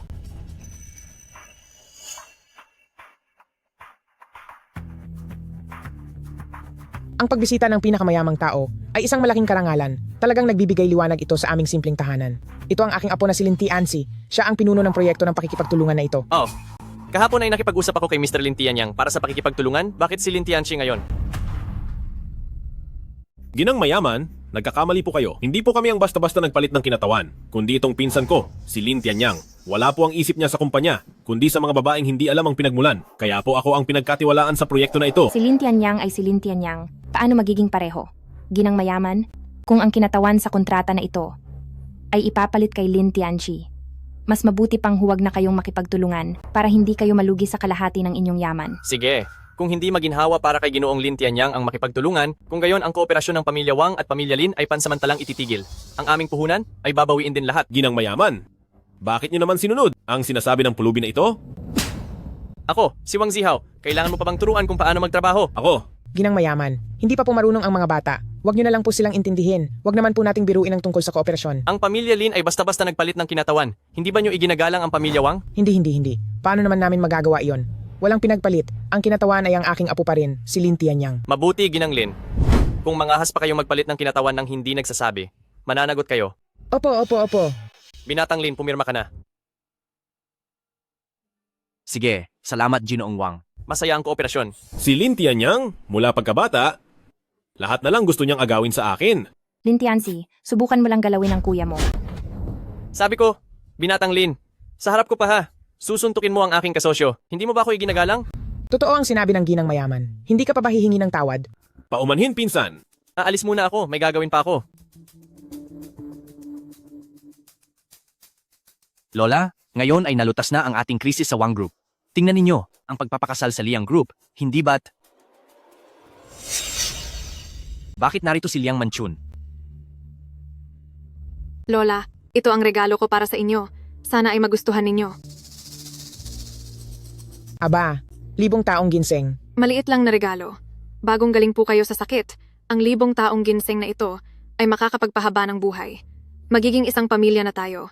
Bakit pa kayo nagpapakipot sa akin? Binibining Liang, bakit po kayo narito ngayon? Sa tingin ko ay nasabi na ng aking lola, tapos na ang ating pagpapakasal sa pamilya Liang. Kabastusan! Tianyang, paano ka nakikipag-usap kay Binibining Liang? Humingi ka kaagad ng tawad kay Binibining Liang. Tianyang, ang lola mo at ang tatay ko ay naisaayos na ang ating kasal. Malapit na akong maging sa iyo. Hahaha. Tianyang, tingnan mo si Binibining Liang. Siya ay maganda at may busilak na puso. Siya ang pinakamahusay na mapapangasawa. Guzingji, bakit narito rin itong pulubi na ito? Bakit narito ka rin? Ako ang 24 oras na personal na bodyguard ni Ginoong Lin. Hindi ba normal na narito ako? Lola Lin, kailan naging mabait at may busilak na puso si Liang Manchun? Malinaw na siya ay isang mayabang at agresibong babae. Ikaw, Guzingji, ako ang dakilang panganay na anak ng pamilya Liang. Hindi mo karapatang manghusga dito. Kabastusan! Guzingji, Ang kasal ng aking apo na si Tianyang. Hindi mo karapatang makialam. Tianyang, ikaw ay nasa tamang edad na. Ngayon ang iyong katawan ay sa wakas bumalik sa dati. Dapat ka ring magsimulang magpamilya para sa aming pamilya, Lin. Binibining Liang, siya ang pinakamahusay na pagpipilian. Lola, ngunit ang krisis ng aming pamilya ay nalutas na. Nalutas? Tianyang, paano mo ito lulutasin? Ngayon, maliban sa aming Liang Group, sino pa ang makakatulong sa iyo na lutasin ito? Siguro kailangan kong biguan ng pag-asa ang binibining Liang. Kani-kanina lang. Ang Wang Group ay pumayag ng makipagtulungan kay Ginoong Lin at malaki ang kikitain. Ano? Sinasabi mong ang Wang Group? Tama. Ang pinakamayamang Wang clan ang tinutukoy ko. Imposible. Sa kakayahan ng inyong Lin clan, paano kayo makikipagtulungan sa pinakamayamang pamilya? Salamat, Miss Liang. Maraming lalaki sa mundo. Bakit kailangan mong kumapit ng husto kay Mr. Lin? Masyado kang mukhang pera. Ikaw, Umuwi ka na. Lin Tianyang, hindi mo naman siguro ako tatanggihan dahil sa pulubing ito, hindi ba? Ano ba ang ipinagkaiba niya sa akin? Ako si Liang Manchun. Kung sisirain mo ang kasal, kung kakalat ito, saan ko ilalagay ang mukha ng dalagang mula sa pamilya Liang?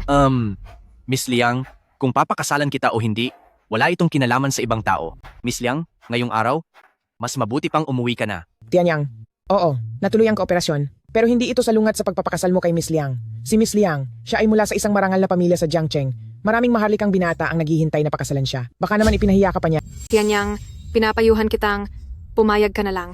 Naniniwala ka ba o hindi? Sa isang tawag lang, maaari kong ipawalang bisa agad ang kooperasyon ng Wang clan sa inyo? Naideal ko na ang numero ni Mr. Wang. Go Kingxi, ikaw? Baliw ka bang pulubi ka? Hello, Miss Gu? Tingnan ninyo, isang amoy mahirap at may tumatawag pa sa kanya na binibini. Ginang Wang, ang binibining Liang ng pamilya Liang, sabi niya sa isang tawag lang, kaya niyang ipawalang bisa ang Wang Group sa pakikipagtulungan sa Lin Group. Totoo ba iyan? Ang Liang Manchun ng Liang Group. Huwag kang mag-alala. Simula ngayon, ang Wang Group ay hindi makikipagtulungan sa kanila sa anumang paraan. Ang Wang Group, lahat ng proyekto, ang Lin Group ninyo, ay magkakaroon ng prioridad sa paggamit. Sige po, salamat Ginang Wang. Che, paano kaya ang Wang Group ay dahil lang sa Lin Group ninyo, iiwanan ang Liang Group namin? Basta na lang humanap ng kung sino para magpanggap na pinakamayaman na Ginang Wang. Sa tingin mo, maniniwala ako? Ginang Wang, may tao dito na nagdududa sa iyong kakayahan. Gusto mo bang patunayan sa kanya? Liang Manchun ka tama. Simula ngayon, tapos na ang pamilya Liang ninyo. Sa loob ng kalahating oras, wala nang pamilya Liang sa Jiangcheng. Go Kingxi. Maghintay ka lang at panoorin ang palabas. Ipapabangkarote ang pamilya Liang? Anong klaseng biro iyan?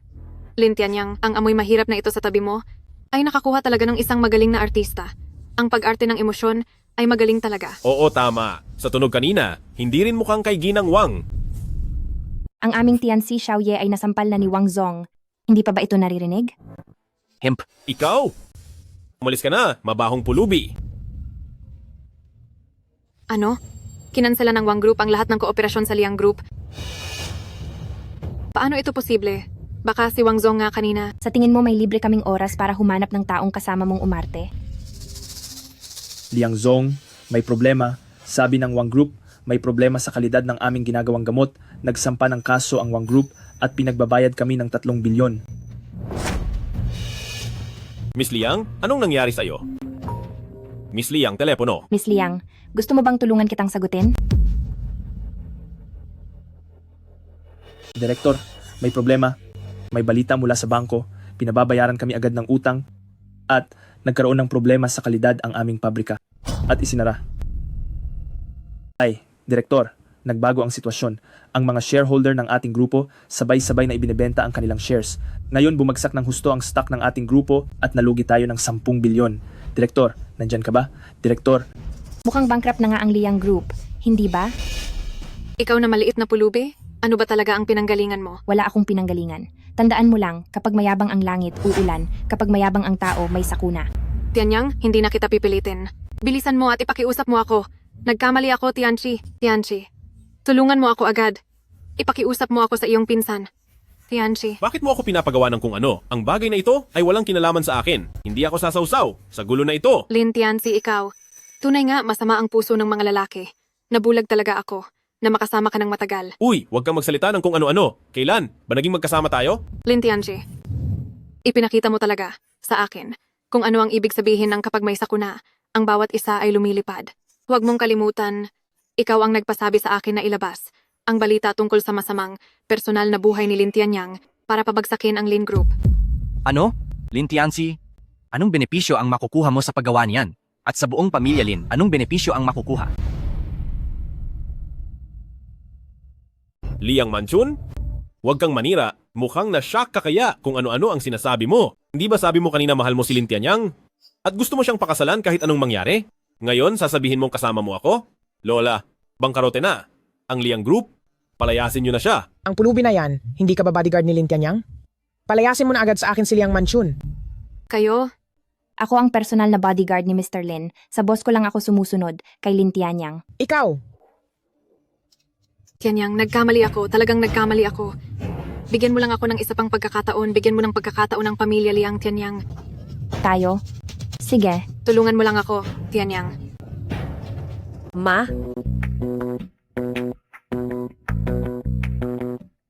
Sa mga kasal ng mga kabataan ngayon, hayaan na lang natin silang magdesisyon. Tingnan mo ang kaguluhan na nangyari.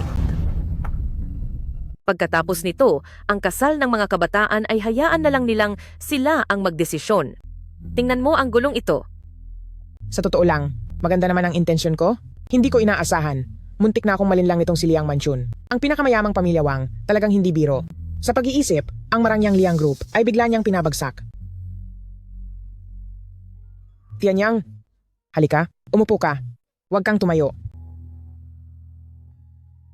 Dahil nakuha mo ang paghanga ng pinakamayamang tao, ang aming pamilya Lin ay mahirap nang hindi umunlad. Tianyang, ikaw ang aming dakilang bayani sa pamilya Lin. Lola, wala iyan? Ito ay dahil lang sa swerte ko. Kita mo ang pagiging mapagpakumbaba mo. Noong unang panahon, hindi rin kasing galing mo ang tatay mo. Mukhang tama lang na ipinagkatiwala sa'yo ng lolo mo ang Lin Group. Iyan ay tama. Tianyang, ikaw talaga ang mabuting anak ni nanay. Panatilihin mo iyan. Lin Tianyang, lahat ng sa iyo ay aagawin ko. Hintayin mo lang. Sa wakas, nakauwi na. Ang sarap sa pakiramdam. Ginoong Lin, bilisan nyo, umupo kayo. Gu Qingzi, ilang sandali ka pa lang dito sa bahay namin? Nangaagaw ka na ng atensyon? Bahay mo ba ito o bahay ko? Ginoong Lin, huwag kang magalit. Kukuha ako ng tubig para sa iyo.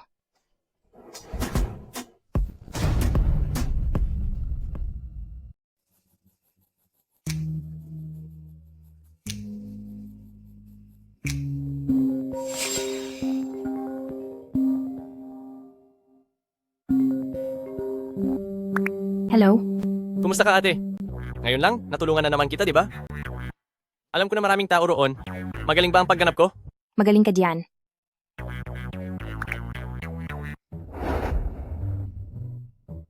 Ginoong Lin, kahit na personal bodyguard mo ako, pero isa pa rin akong babae, di ba? Ang daming dalang bag, ako lahat ang nagbubuhat.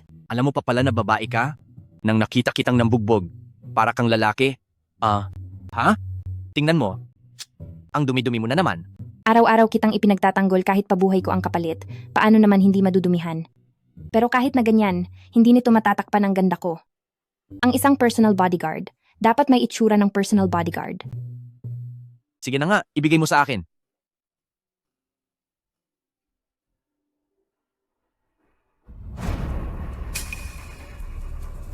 Ay, ang sapatos ko.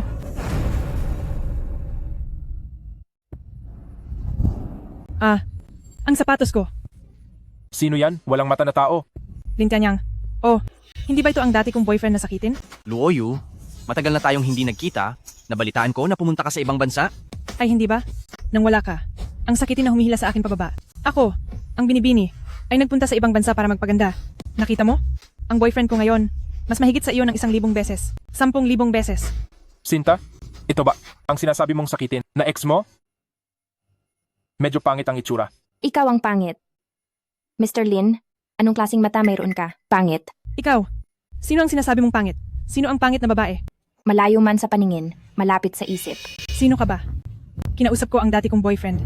Bakit ka nakikisawsaw? Ako, ang bodyguard ni Mr. Lin. Kayong dalawa. Ngayon yung sinaktan si Mr. Lin, mag-sorry agad kayo sa kanya. Ikaw ang sinasabi ni Tianzi. Na mayabang na bodyguard na pulubi, tama? Walang pakialam kung sino ako. Ngayon kayong dalawa. Kailangan ninyong mag-sorry. Hindi pa nagsasalita ang amo. Bakit ka natahol ng tahol?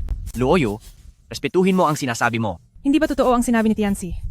Na mayroon kayong illegal na relasyon, mayroon kayong sikreto. Ang ex mo, ang pangit ng taste mo ah. Hindi ko alam kung itong maliit na bodyguard masarap ba? Kayo, Huwag kang mahiya. Pero itong dalagita, ang ganda nga. Magkano kaya ang gagastusin para alagaan siya? Mahal. Kung gusto mo, kaya ko ring bilhin ng isang gabi. Para lang maamoy mo. Mahal. Linisin mo ang bibig mo. Ikaw na masamang babae, naglakas loob kang saktan ng babae ko. Kaya kitang sabay saktan.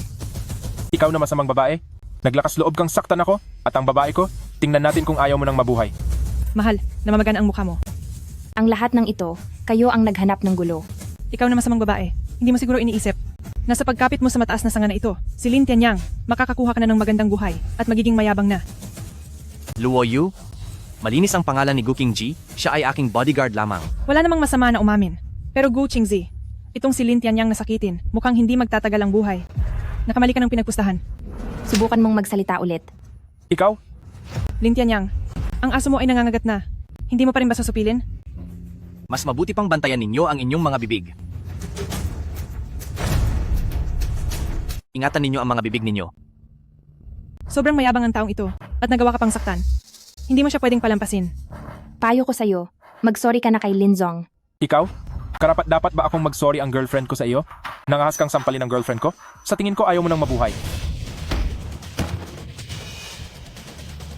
Ikaw na maliit na puta ka, may galing ka ah. Nangangahas ka bang sumama sa akin sa Jinlong Bar? Bar? Sige, hindi pa ako nakapunta sa bar simula nang dumating ako sa lungsod. Gu Qingzi, nababaliw ka na ba? Alam mo ba ang ibig sabihin ng pagpunta sa bar? Ayos lang, huwag kang mag-alala. Ako, si Gu Qingzi, ay hindi natatakot sa kahit ano. Tingnan natin kung mangahas silang galawin ako. Palayain niyo siya, sasama ako sa inyo. Gu Qingzi? Hindi pwede. Si Lin Tianyang ay dapat sumama. Mahal ko, may sama ng loob sa akin si Lin Tianyang dati. Dapat ipaghiganti mo ako. Sige, ako na ang bahala sa kanya ngayon. Paiiyakin ko sila at paluluhurin sa iyo mamaya. Sige. Sasama ako kay Gu Qingji dahil sa akin nangyari ito, kaya dapat ako ang magdala. Lin Zong. Tama na. Sasabihin pa ninyong malinis ang relasyon ninyo. Tingnan ninyo ang landian ninyo. Walang hiya. Tama na, huwag nang magsalita, tara na. Sinasabi ko sa iyo, ang tatay ko, ang may-ari dito, si Liu Jinlong. Pumunta kayo sa teritoryo ko, ngayong araw, makakakita kayo ng gulo.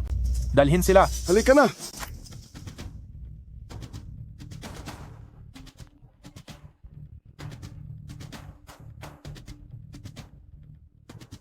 Hoy, Luoyo, bumalik ka na ba sa bansa? Kung may oras ka, magkita tayo para kumain. Gusto kitang makausap at maglabas ng sama ng loob. Oo nga. Kakauwi ko lang. Nasalubong ko agad ang pinsan mo. At ang pulubi niyang gwardya. Sobra silang mayabang.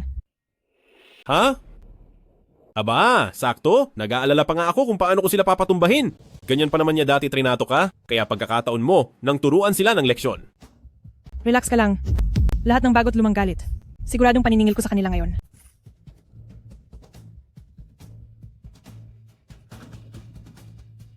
Mga tol, sa inyo ko na to iniiwan, lalo na tong babaeng to. Ang tigas ng ulo niya. Siguraduhin ninyong maturuan sila ng leksyon. Mga tol, sa totoo lang, maganda talaga tong babae. Bilisan nyo! Binigyan tayo ni Donggen ng ganitong gandang biyaya. Huwag na kayong magpahuli. Tikman na natin. Anong balak nyo? Tumabi ka. Ngayon, kami mismo sa harap mo ay maglalaro sa babae mo para masilayan mo ng mabuti. Kayo. Boss Lin. 2 hamak na tauhan lang. Mabilis ko silang tatapusin. 2 walang silbing tao. Malapit na nating matapos. Kung gayon, ang Liu Jinlong na Jinlong Barko sa hinaharap ay umaasa sa suporta ng pinakamayamang tao. Sige. Kung gayon, ayon sa plano, ayos na. Malalim na rin ang gabi. Paalam na muna ako. Ihahatid kita. Sige.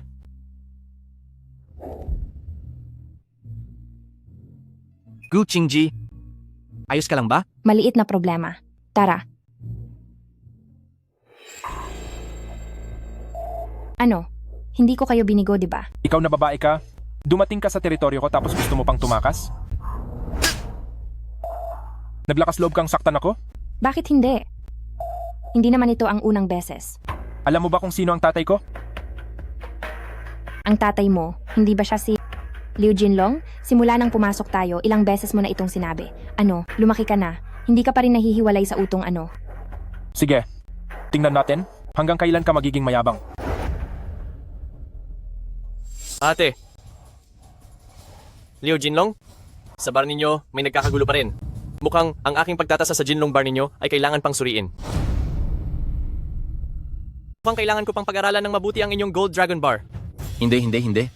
Ito ay isang hindi pagkakaunawaan. Hindi pagkakaunawaan? Ang babaeng nakasuot ng itim na damit ay ang aking ginagalang na si Ginang Gu. Kung may mangyari sa kanya, ikaw ang pananagutin ko. Ano pang ginagawa mo? Bilisan mo.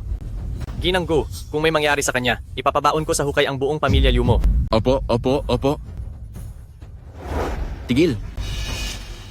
Tatay, sakto ang dating nyo. Ikaw na bata ka. Nagkakagulo ka na naman dito. Tatay, malapit na akong patayin ng babaeng yan. Tulungan niyo po ako. Ginanggo, napahiya po kayo ng anak ko. Humihingi po ako ng tawad para sa kanya. Tatay, bakit po kayo humihingi ng tawad sa babaeng yan? Tumahimik ka.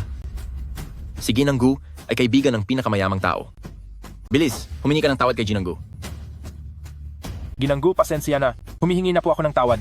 Sa tingin mo ba may silbi pa ang paghingi mo ng tawad ngayon? Ginanggo, isasanla ko po ang pabrika namin sa inyo bilang bayad pinsala sa inyong damdamin. Sa tingin mo ba, mukha akong taong nagkukulang sa pera? Sa tingin mo ba, mukha akong nagkukulang sa pera? Lahat ay dahil sa bobong babaeng ito, lahat ay dahil sa kanya, nagdulot siya ng problema sa akin. Tianyang, alang-alang sa tagal na ng ating pagkakakilala, patawarin mo na ako. Patawarin mo kami. Laging kailangan pagbayaran ng tao ang kanyang mga ginawa.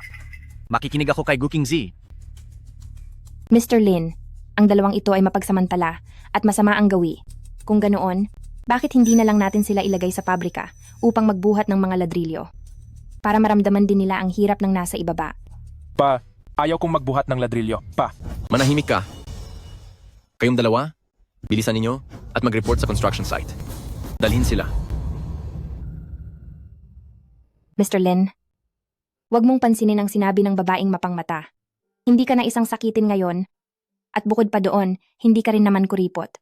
Sige, matagal ko nang nakalimutan. Oo nga pala, itong si Liu Jinlong, bakit kanya tinulungan? Marahil alam niyang niligtas ko ang buhay ng pinakamayamang tao at inakala niyang kaibigan ko siya.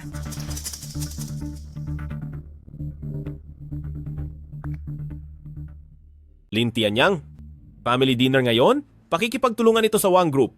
Nandito na ang lahat, nasaan ka? O kaya, hihintayin ka pa ba ni Lola? Sige. Naku po, nakalimutan kong family dinner ngayon. Bilisan nyo.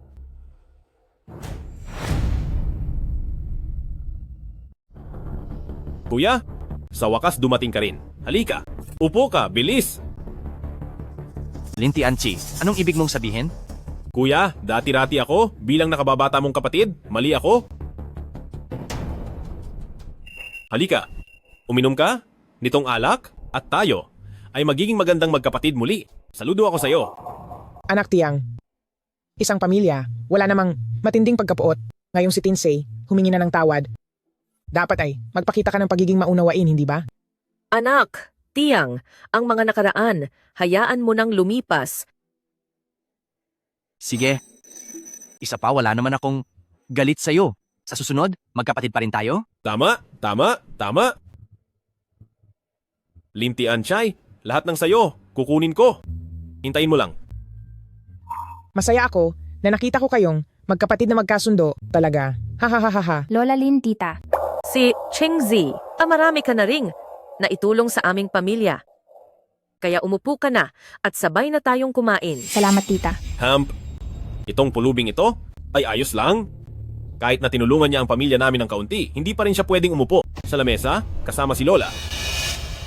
Tianchi, sinabi ko na sa iyo ng maraming beses, huwag mong paghiwalayin ang mga tao sa iba't ibang antas. Kaibigan ko siya. Kuya, ang pulubi ay pulubi. Paano siya magiging kapareho ng antas ni Lola?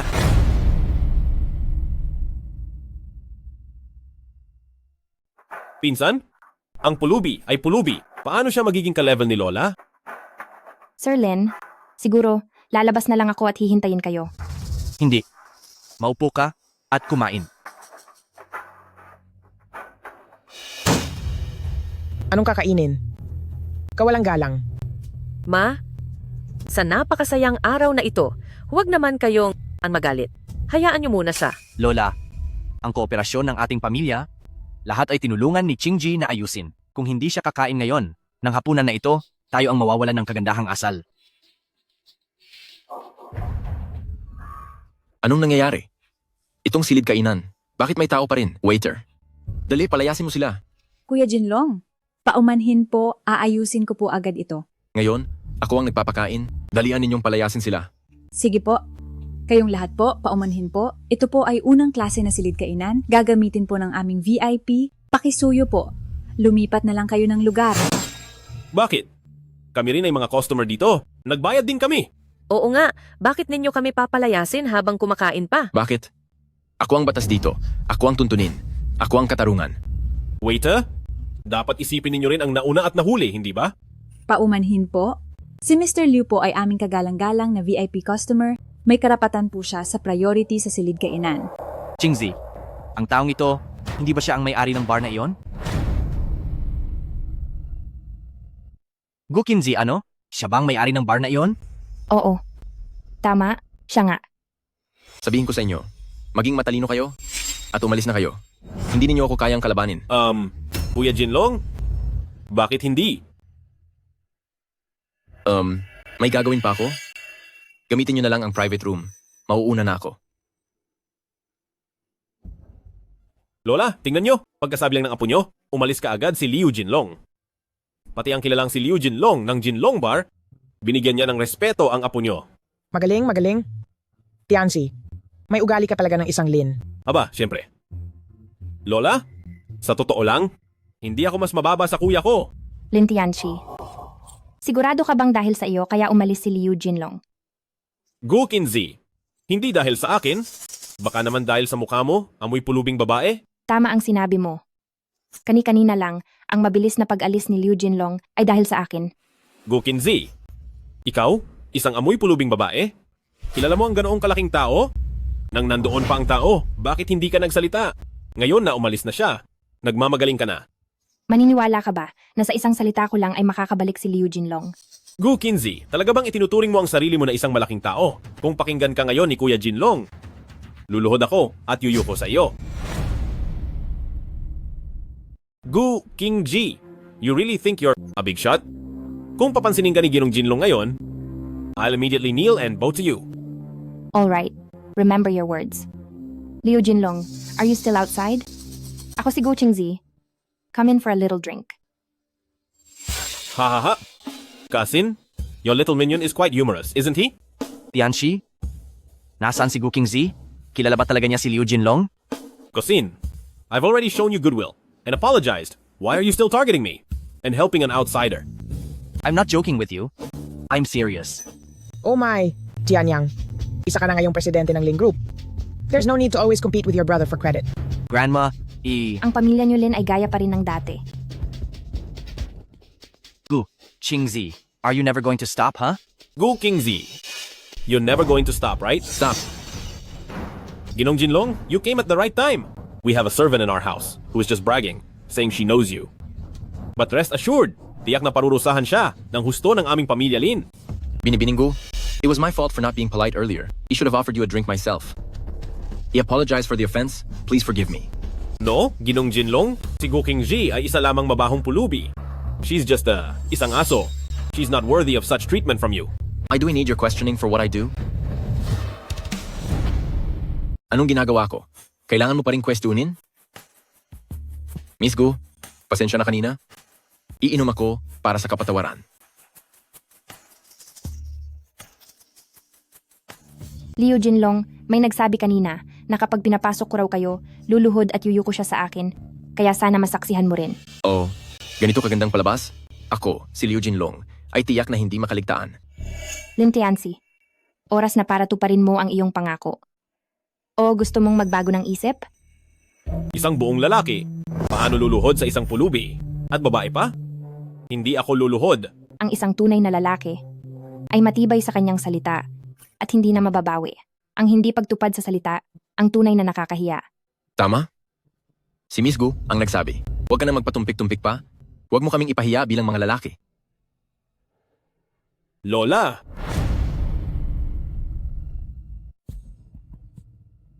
Lola na! Tianyang, may dignidad ang isang lalaki. Bakit mo siya luluhurin? Tianchi, pinabalaan na kita noon, pero hindi ka nakinig. Ngayon na nangyari na ito, wala na rin akong magagawa. Qingzi, dahil sa akin, sa matandang ito, itong bagay na ito ngayon, kalimutan na lang natin. Ginanglin, kung wala si Liu Jinlong dito, pwede kong kalimutan. Pero dahil nandito si Liu Jinlong, kung hindi siya luluhod, hindi ba parang niloloko ko si Kuya Long? Tama? Anong tingin ninyo sa akin? Si Liu Jinlong? Ginagawa ninyo akong parang unggoy, tama ba? Mr. Liu, hindi po mangyayari iyan. Tianzi, sa tingin ko lumuhod ka na lang. Ako, Hindi na kailangan lumuhod, humingi ka lang ng tawad. paumanhin. Tapos na ang palabas. Hindi ko na kayo guguluhin sa pagkain. Binibining Gu, mauuna na ako.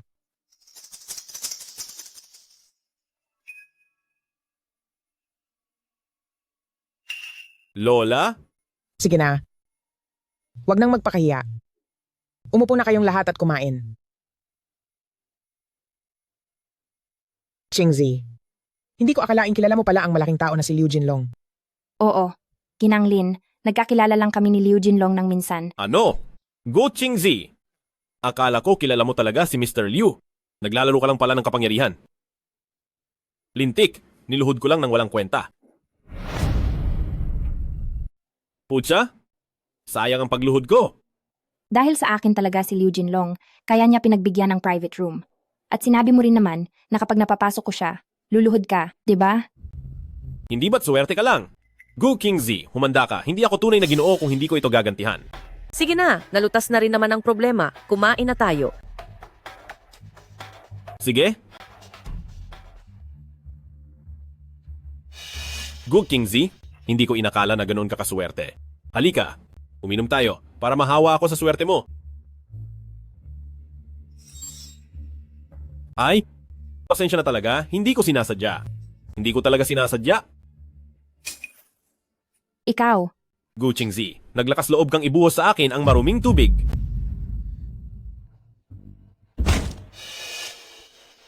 Gu Qingzi, balak mo bang pumatay? ikaw ang bumangga. Anong kinalaman ko doon? Anong nangyari? Anong problema ng hotel nyo? Hindi man lang makakabit ng maayos ang mga painting sa private room, halos mahulog at patayin ako. Ano? Ito? Ito ba ay... Kaya na, hindi ko na kayo sisisihin. Linisin nyo na agad ito, para hindi nyo na kami gambalain sa pagkain. Bilisan ninyo at ayusin itong kalat, huwag nyo kaming istorbohin sa pagkain. Hindi pinapansin? Ito ang paboritong painting ng aming amo. Napakalaki ng halaga nito. Kaya niyo bang bayaran? Ano? Itong painting na ito? Manager Zhang, ang paboritong painting ng amo ay nasira. Ay, kayong lahat ang aking saksi. Hindi ako ang may gawa. Mas mabuti pang hintayin na lang natin ang aming manager. Kayong lahat ay hindi makakatakas. Ikaw! Sino ang gumawa nito? Siya ang sadyang tumulak sa akin kaya nasira ang painting.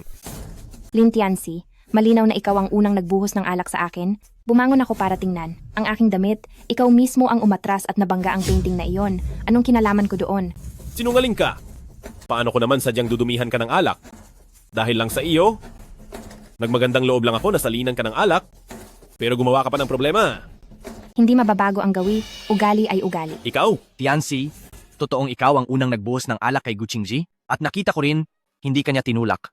Lin Tianyang, anong ininom mong gayuma mula sa pulubing ito? Paano ka naman nagsinungaling nang nakabukas ang mga mata? Bakit ka nagsisinungaling ng lantaran? Pinag-uusapan ko lang ang katotohanan. Huwag mo nang pahirapan si Qingzi. Lola, dapat mo akong panigan? Ako ang iyong tunay na apo. Tama na. Ang ingay ninyo. Ito ang paborito ni Boss Wang, nagkakahalaga ng 50 milyong piso, magbayad kayo kaagad. Ano? 50 milyon. Ang laki ng perang iyon. Paano ko babayaran iyan? Ang Foxing Hotel ang numero 1 hotel sa lungsod na ito. Ito ay isang kooperatibong hotel sa ilalim ng Wang Group. Ang aming boss ay pinagkakatiwalaan ng pinakamayamang tao. Marami siyang paraan. Ngayong araw na ito, kailangan ninyong ayusin ito. Manager Zhang, tingnan nyo. Pwede bang magpatawad kayo? Ang painting na ito ay matagal na sa pribadong silid. Sino ang nakakaalam kung paano ito nasira? Tingnan nyo, pwede nyo bang balewalain ito? Tiyak na makakatanggap ka ng gantimpala. Paumanhin po, Ginoo. Hindi ko ito magagawa. Kung malaman ng aming boss na pinagtatakpan ko kayo, hindi lang ang trabaho ko ang mawawala, pati na rin ang buhay ko. Kayo na ang bahala sa sarili ninyo. Kung gayon, Manager Zhang, hanapin mo siya.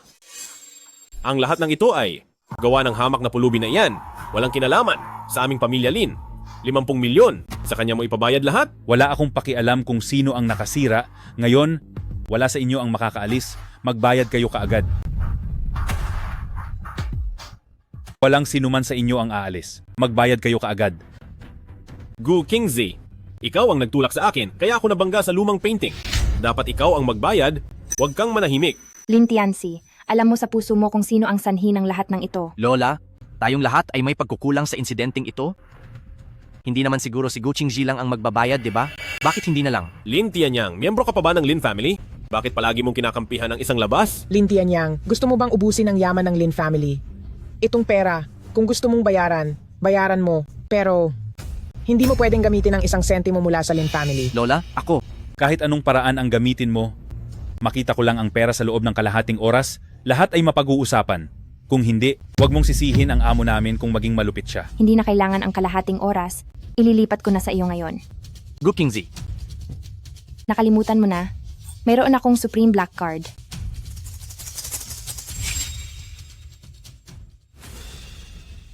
Nasaan ang card ko? Niloloko mo ba ako? Ang Lin family ninyo ay pinaglalaruan kami sa hotel na ito? Ay, hindi. Hindi siya. Miyembro ng Lin family, wala siyang kinalaman sa amin. Sige, kung hindi ko makita ang pera sa loob ng kalahating oras, kayo ang bahala sa mangyayari. Tara. Gu Qingzi, gusto mo bang ipahamak kaming lahat? Wala ka namang pera. Bakit ka nagpapanggap dito? Gusto mo ba kaming patayin lahat? Walang pera? Bakit ka nagkukunwari? Hindi, may pera talaga ako. Nasaan ang card? Baka, naiwan sa bar? Sige na, huwag ka nang magkunwari. Lin Tianyang, iniuutos ko sa iyo. Ayusin mo na agad ang bagay na ito. Ano ang kinalaman nito kay Mr. Lin? Ano ang kinalaman? Malinaw naman na, si Lin Tianzi, ang gumawa ng gulo. Ang inyong pamilya Lin, napakahusay talagang maghugas kamay. Anong ibig mong sabihin na kami, ang pamilya Lin, ay maghugas kamay? Kung hindi dahil kay Lin Tianyang, pinilit niya kayo at kami na magkasalo sa pagkain, mangyayari ba ang ganitong bagay? Sa bagay na ito, sa huli, si Lin Tianyang, ang sanhi. Ako? Sige na. Hindi ngayon. Ang oras para maghugas kamay. Mas mabuting isipin natin kung paano ito malulutas. Total itong 50 milyong piso ay hindi maliit na halaga. Mr. Lin, huwag kang mag-alala. Ipagkatiwala mo ito sa akin, kaya kong lutasin. Ikaw lang? Isang maliit na pulubi. Kung mapapakinabangan ka, matagal nang napakinabangan. Lalabas ako. Ay, baka hindi. Alam mong gumawa ka ng gulo. Kaya gusto mong tumakas? Tama na. Hintay na lang muna natin. Total ngayon, wala na rin namang ibang solusyon. Nagpapadala ako kay Gu Qingji.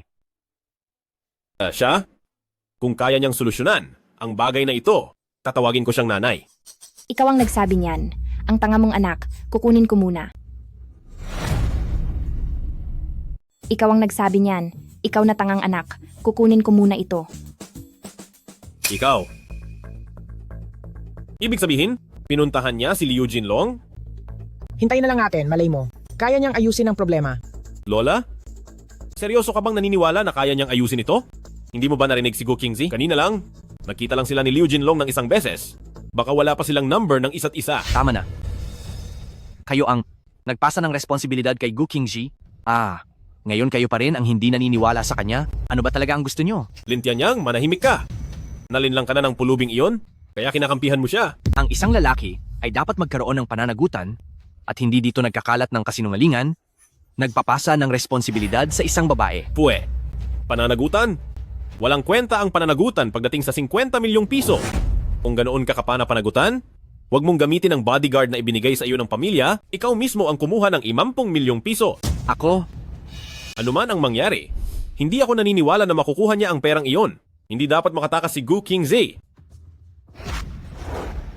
Hoy, junior brother. Ang Fuxing Hotel ba ay pagmamayari ng inyong Wang Group? Tama. Senior sister. Naglakas loob ba ang may-ari nila na galitin ka? Hindi naman.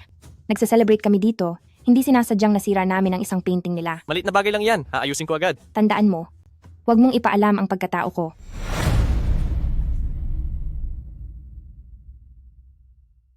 Bumalik na ang sinungaling. Gu Qingzi, hindi ba pumunta ka para maghanap ng paraan? Nasaan ang paraan? Gu Qingzi, itong bagay na ito, ikaw ba talaga makakaresolba? Lola, isa lang siyang sinungaling at manloloko. Imposibleng makahanap siya ng solusyon. Qingzi, kumusta? Lin General Manager, huwag kang mag-alala.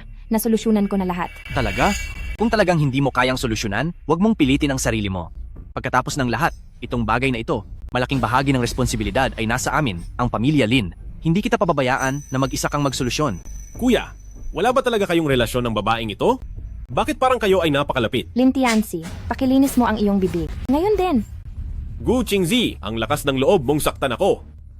Lola. Nagkagulo na. Gu Qingzi, ikaw na alipin. Paano mo nagawang sakta ng aking mahal na apo? Lola, kailangan mo akong ipagtanggol. Gu Qingzi, bakit hindi ka pa lumuhod? At humingi ng tawad sa aking apo. Matandang ginang. Si Lin Tianzi ay mayabang at walang rason. Sa ganyang pagmamahal mo sa kanya, mapapahamak mo lang siya. Ito... Lola, huwag kang maniwala sa kanyang pinagsasabi. Isa lang siyang alipin. Gu Qingzi, bakit hindi ka pa lumuluhod sa akin ngayon din? Tigil. Tigilan nyo. Manager Zhang, hindi pa naman nakakalahating oras. Naghahanap pa kami ng paraan. Hindi ako rito para singilin kayo. Inimbestigahan ko kanina. Ang pagkasira ng pinturang iyon, wala itong kinalaman sa inyo. Ito ay dahil lumuwag ang pagkakasecure ng pintura. Ano ba talagang nangyayari? Binibininggu, sabi ng aming boss, kayo ang aming VIP sa hotel na ito. Ito po ang complimentary card na ibinigay ng aming boss sa inyo. Sa card na ito, pwede kong ibigay ang complimentary sa sinumang gusto ko? Ito po ang complimentary card para sa inyo. Oo naman.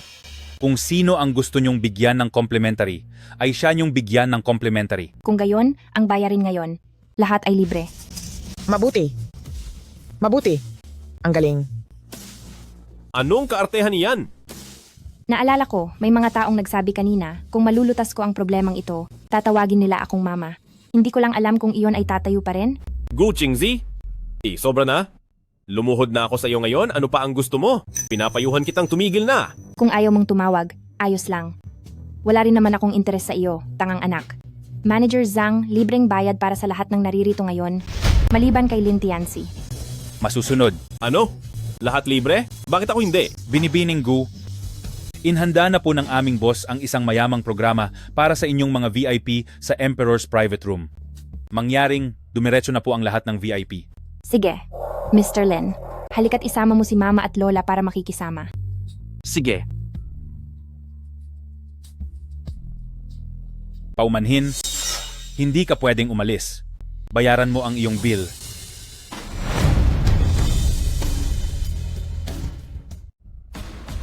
Pasensya na, hindi ka pwedeng umalis. Bayaran mo ang bill mo.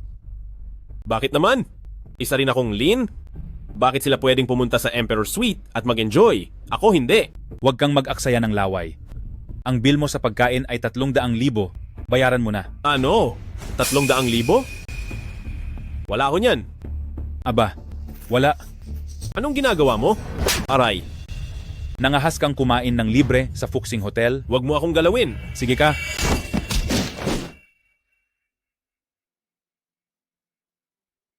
Lin Tianyang? Gu Qingzi. Hindi ko makakalimutan ang idinulot nyo sa akin. Sisiguraduhin kong tandaan ito.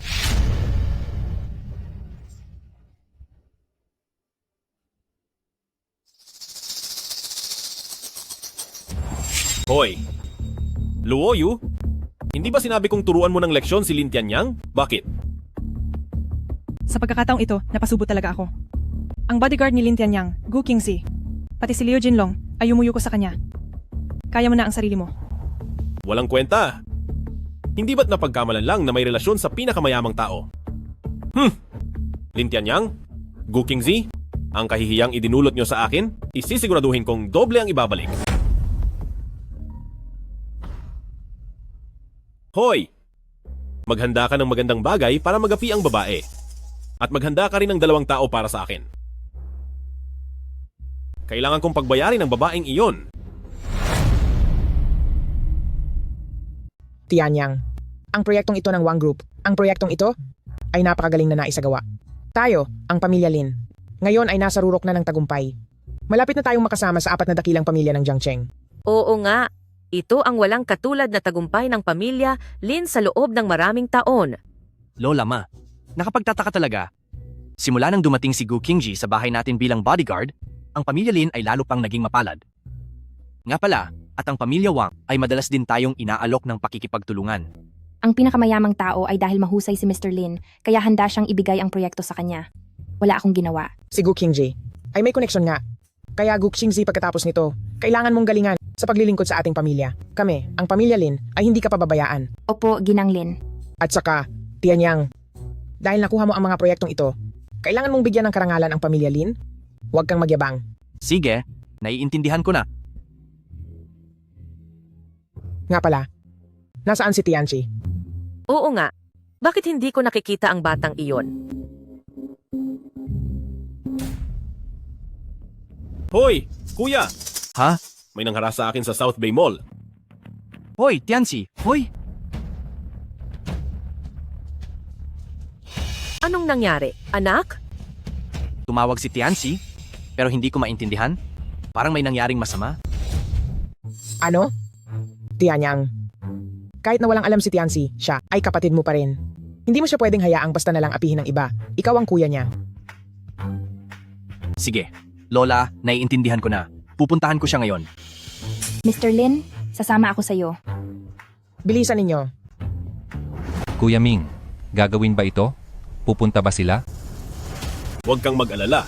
Ang pinsan kong iyon, kahit na nakakairita siya minsan, mabait naman siya. Ako ang kapatid niya, tiyak na pupunta siya. At ang pulubing iyon, tiyak na pupunta rin mamaya. Kayong dalawa, walang sino man sa inyo ang dapat maging malumanay. Huwag kang mag-alala, Kuya Lin. Tiyak na ipaghihiganti ka namin. Dali, dumating na sila.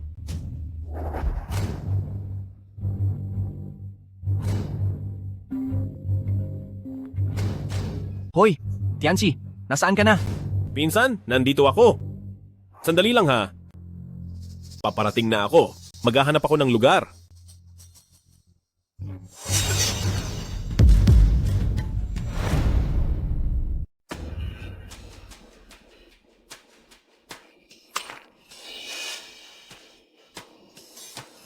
Ikaw na babae. Gising ka na pala. Gu Qingzi. Kumusta? Hindi ka pa rin talunan ko? Lin Tianchi, nilinlang mo kami. Ikaw at si Lin Tianyang. Ngayon, pareho kayong nasa ilalim ng kapangyarihan ko. Samahan ko kayong maglaro ng husto. Demonyo. Demonyo? Hindi ba't kayo ang nagtulak sa akin? Kung may sisisihin mo si Lin Tianyang. Totoo nga, mahirap magbago ng ugali. Magbabayad ka sa lahat ng ginawa mo. Magbabayad ka. Hindi ka marunong magpahalaga? Nakaharap ka na sa kamatayan, pero ang tigas pa rin ng bibig mo. Sabihin mo nga sa akin, bakit mo ako laging kinakalaban? Gusto mo ba akong tuluyang pahirapan? Lin Tianchi, nababaliw ka na. Baliw na nga ako. Dahil lang sa iyo, ang hirap na hirap kong inakyat, si Liang Manchun ay bumagsak. Dahil lang sa iyo, nawala rin ang pakikipagtulungan sa pamilya Wang. Dati ay mayroon akong maraming pagkakataon para talunin si Lin Tianyang, para patawarin ako ni Lola. Pero ngayon dahil lang sa iyo, ikaw na baboy. Ang lahat ng bagay na dapat ay akin, ay wala na. Lin Tianchi, ikaw mismo ang may masamang hangarin. Pero gusto mo pang sisihin ng iba. Ikaw mismo. Ang sumira sa sarili mong buhay. Ikaw mismo. Ang sumira sa sarili mong buhay. Ang pagiging ganito kong walang kwenta ay dahil sa inyo ni Lin Tianyang. Gu Qingzi, nasira man o hindi ang buhay ko, sisirain ko muna ang sayo ngayon.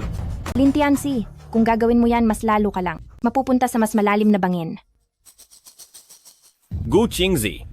Sige na, magtapusan na tayo. Ayaw mong maging maayos ang buhay ko, kaya hindi rin kita hahayaang maging masaya. Maganda pa rin ang babaeng ito.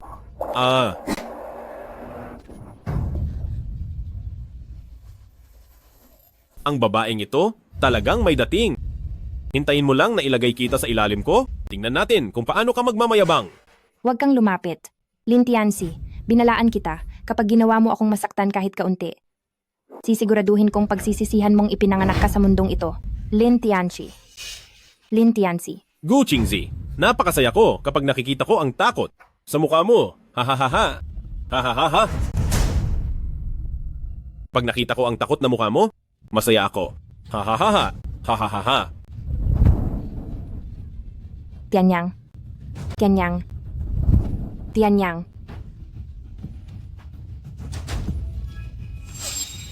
Qingzi? Tianzi, anong ginagawa mo? Tigil. Lim Tianyang, halos nakalimutan kita. Sakto ang pagising mo. Itong magandang palabas. Paano mawawala? Ikaw na manonood. Hahaha. Lim Tianzi? Tinuring kitang kapatid. Bakit? Ginagawa mo ito sa akin? Tama na. Hindi ba gusto mo itong babae? Ngayon mismo sa harap mo. Kukunin ko siya. Tigil. Tigil.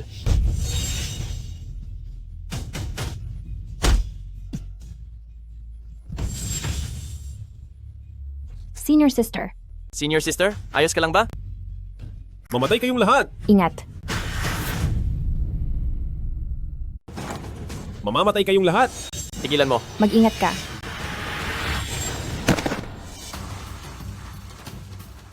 Lin Tianzi. Si Tianyang ang iyong nakatatandang kapatid. Bakit napakasama mo? Ang buhay ko, lahat ay sinira ninyo. Bakit? Bakit? Lahat ay inaagaw ninyo sa akin? Tianzi, lagi kitang itinuturing na tunay na kapatid. Bakit mo? Paulit-ulit akong sinasaktan? Lin Tianyang, mula pagkabata, lahat ng magagandang bagay ay sa iyo. Ang kumpanya ay sa iyo. Ang babae ay sa iyo rin. Kailangan ko lang kumalat na mahina ka sa ganyang bagay para mapigilan ka. Pero ako lang ang nakakaalam na ang walang kakayahan ay ako.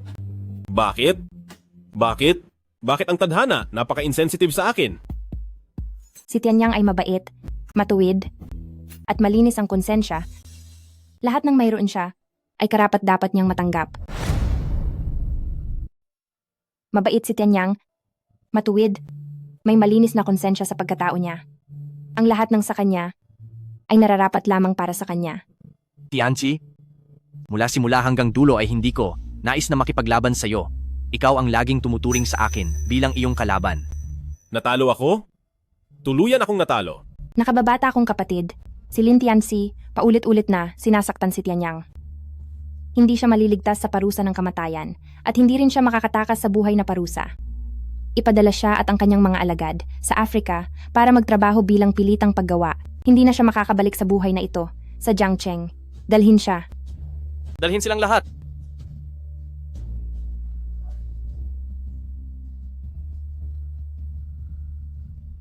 Sana sa pagkakataong ito ay matutunan ni Tianzi ang kanyang pagkakamali. Nakababata akong kapatid. Paano mo nalaman na nandito kami? Ngayon, plano ko sanang pumunta sa pamilya Lin para makipag-ugnayan sa binatilyong si Lin. Pero narinig ko kay Ginang Lin na tinulungan ninyo si Tianzi. Doon ko naramdaman na may panloloko. Talagang umaasa pa rin ako sa nakababata kong kapatid. Tianyang, maayos ka ba? Ayos lang, Qingji. Sabi mo, si Boss Wang ay nakababata mong kapatid? Hindi ko sinasadya na lokohin ka. Ikaw lang ang hindi kailanman naniwala sa mga sinasabi ko. Sa totoo lang, ang disipulo sa paglinang ng Kunlun Mountain, ang pinakamayamang si Wang Zihao, ay nakababata akong kapatid. Kaya patuloy niya akong tinutulungan. Ate at kuya, sa kasal niyo, huwag kalimutan akong imbitahin. Tiyak na magbibigay ako ng malaking sobre ng pera para sa inyo. Hindi ko na muna guguluhin ang dalawa na nagliligawan. Kuya,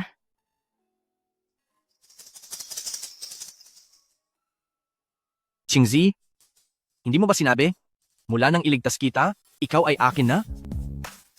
ako, Iniisip ko lang, ang kasal natin Dapat imbitahin si Boss Wang para uminom ng ilang baso ng alak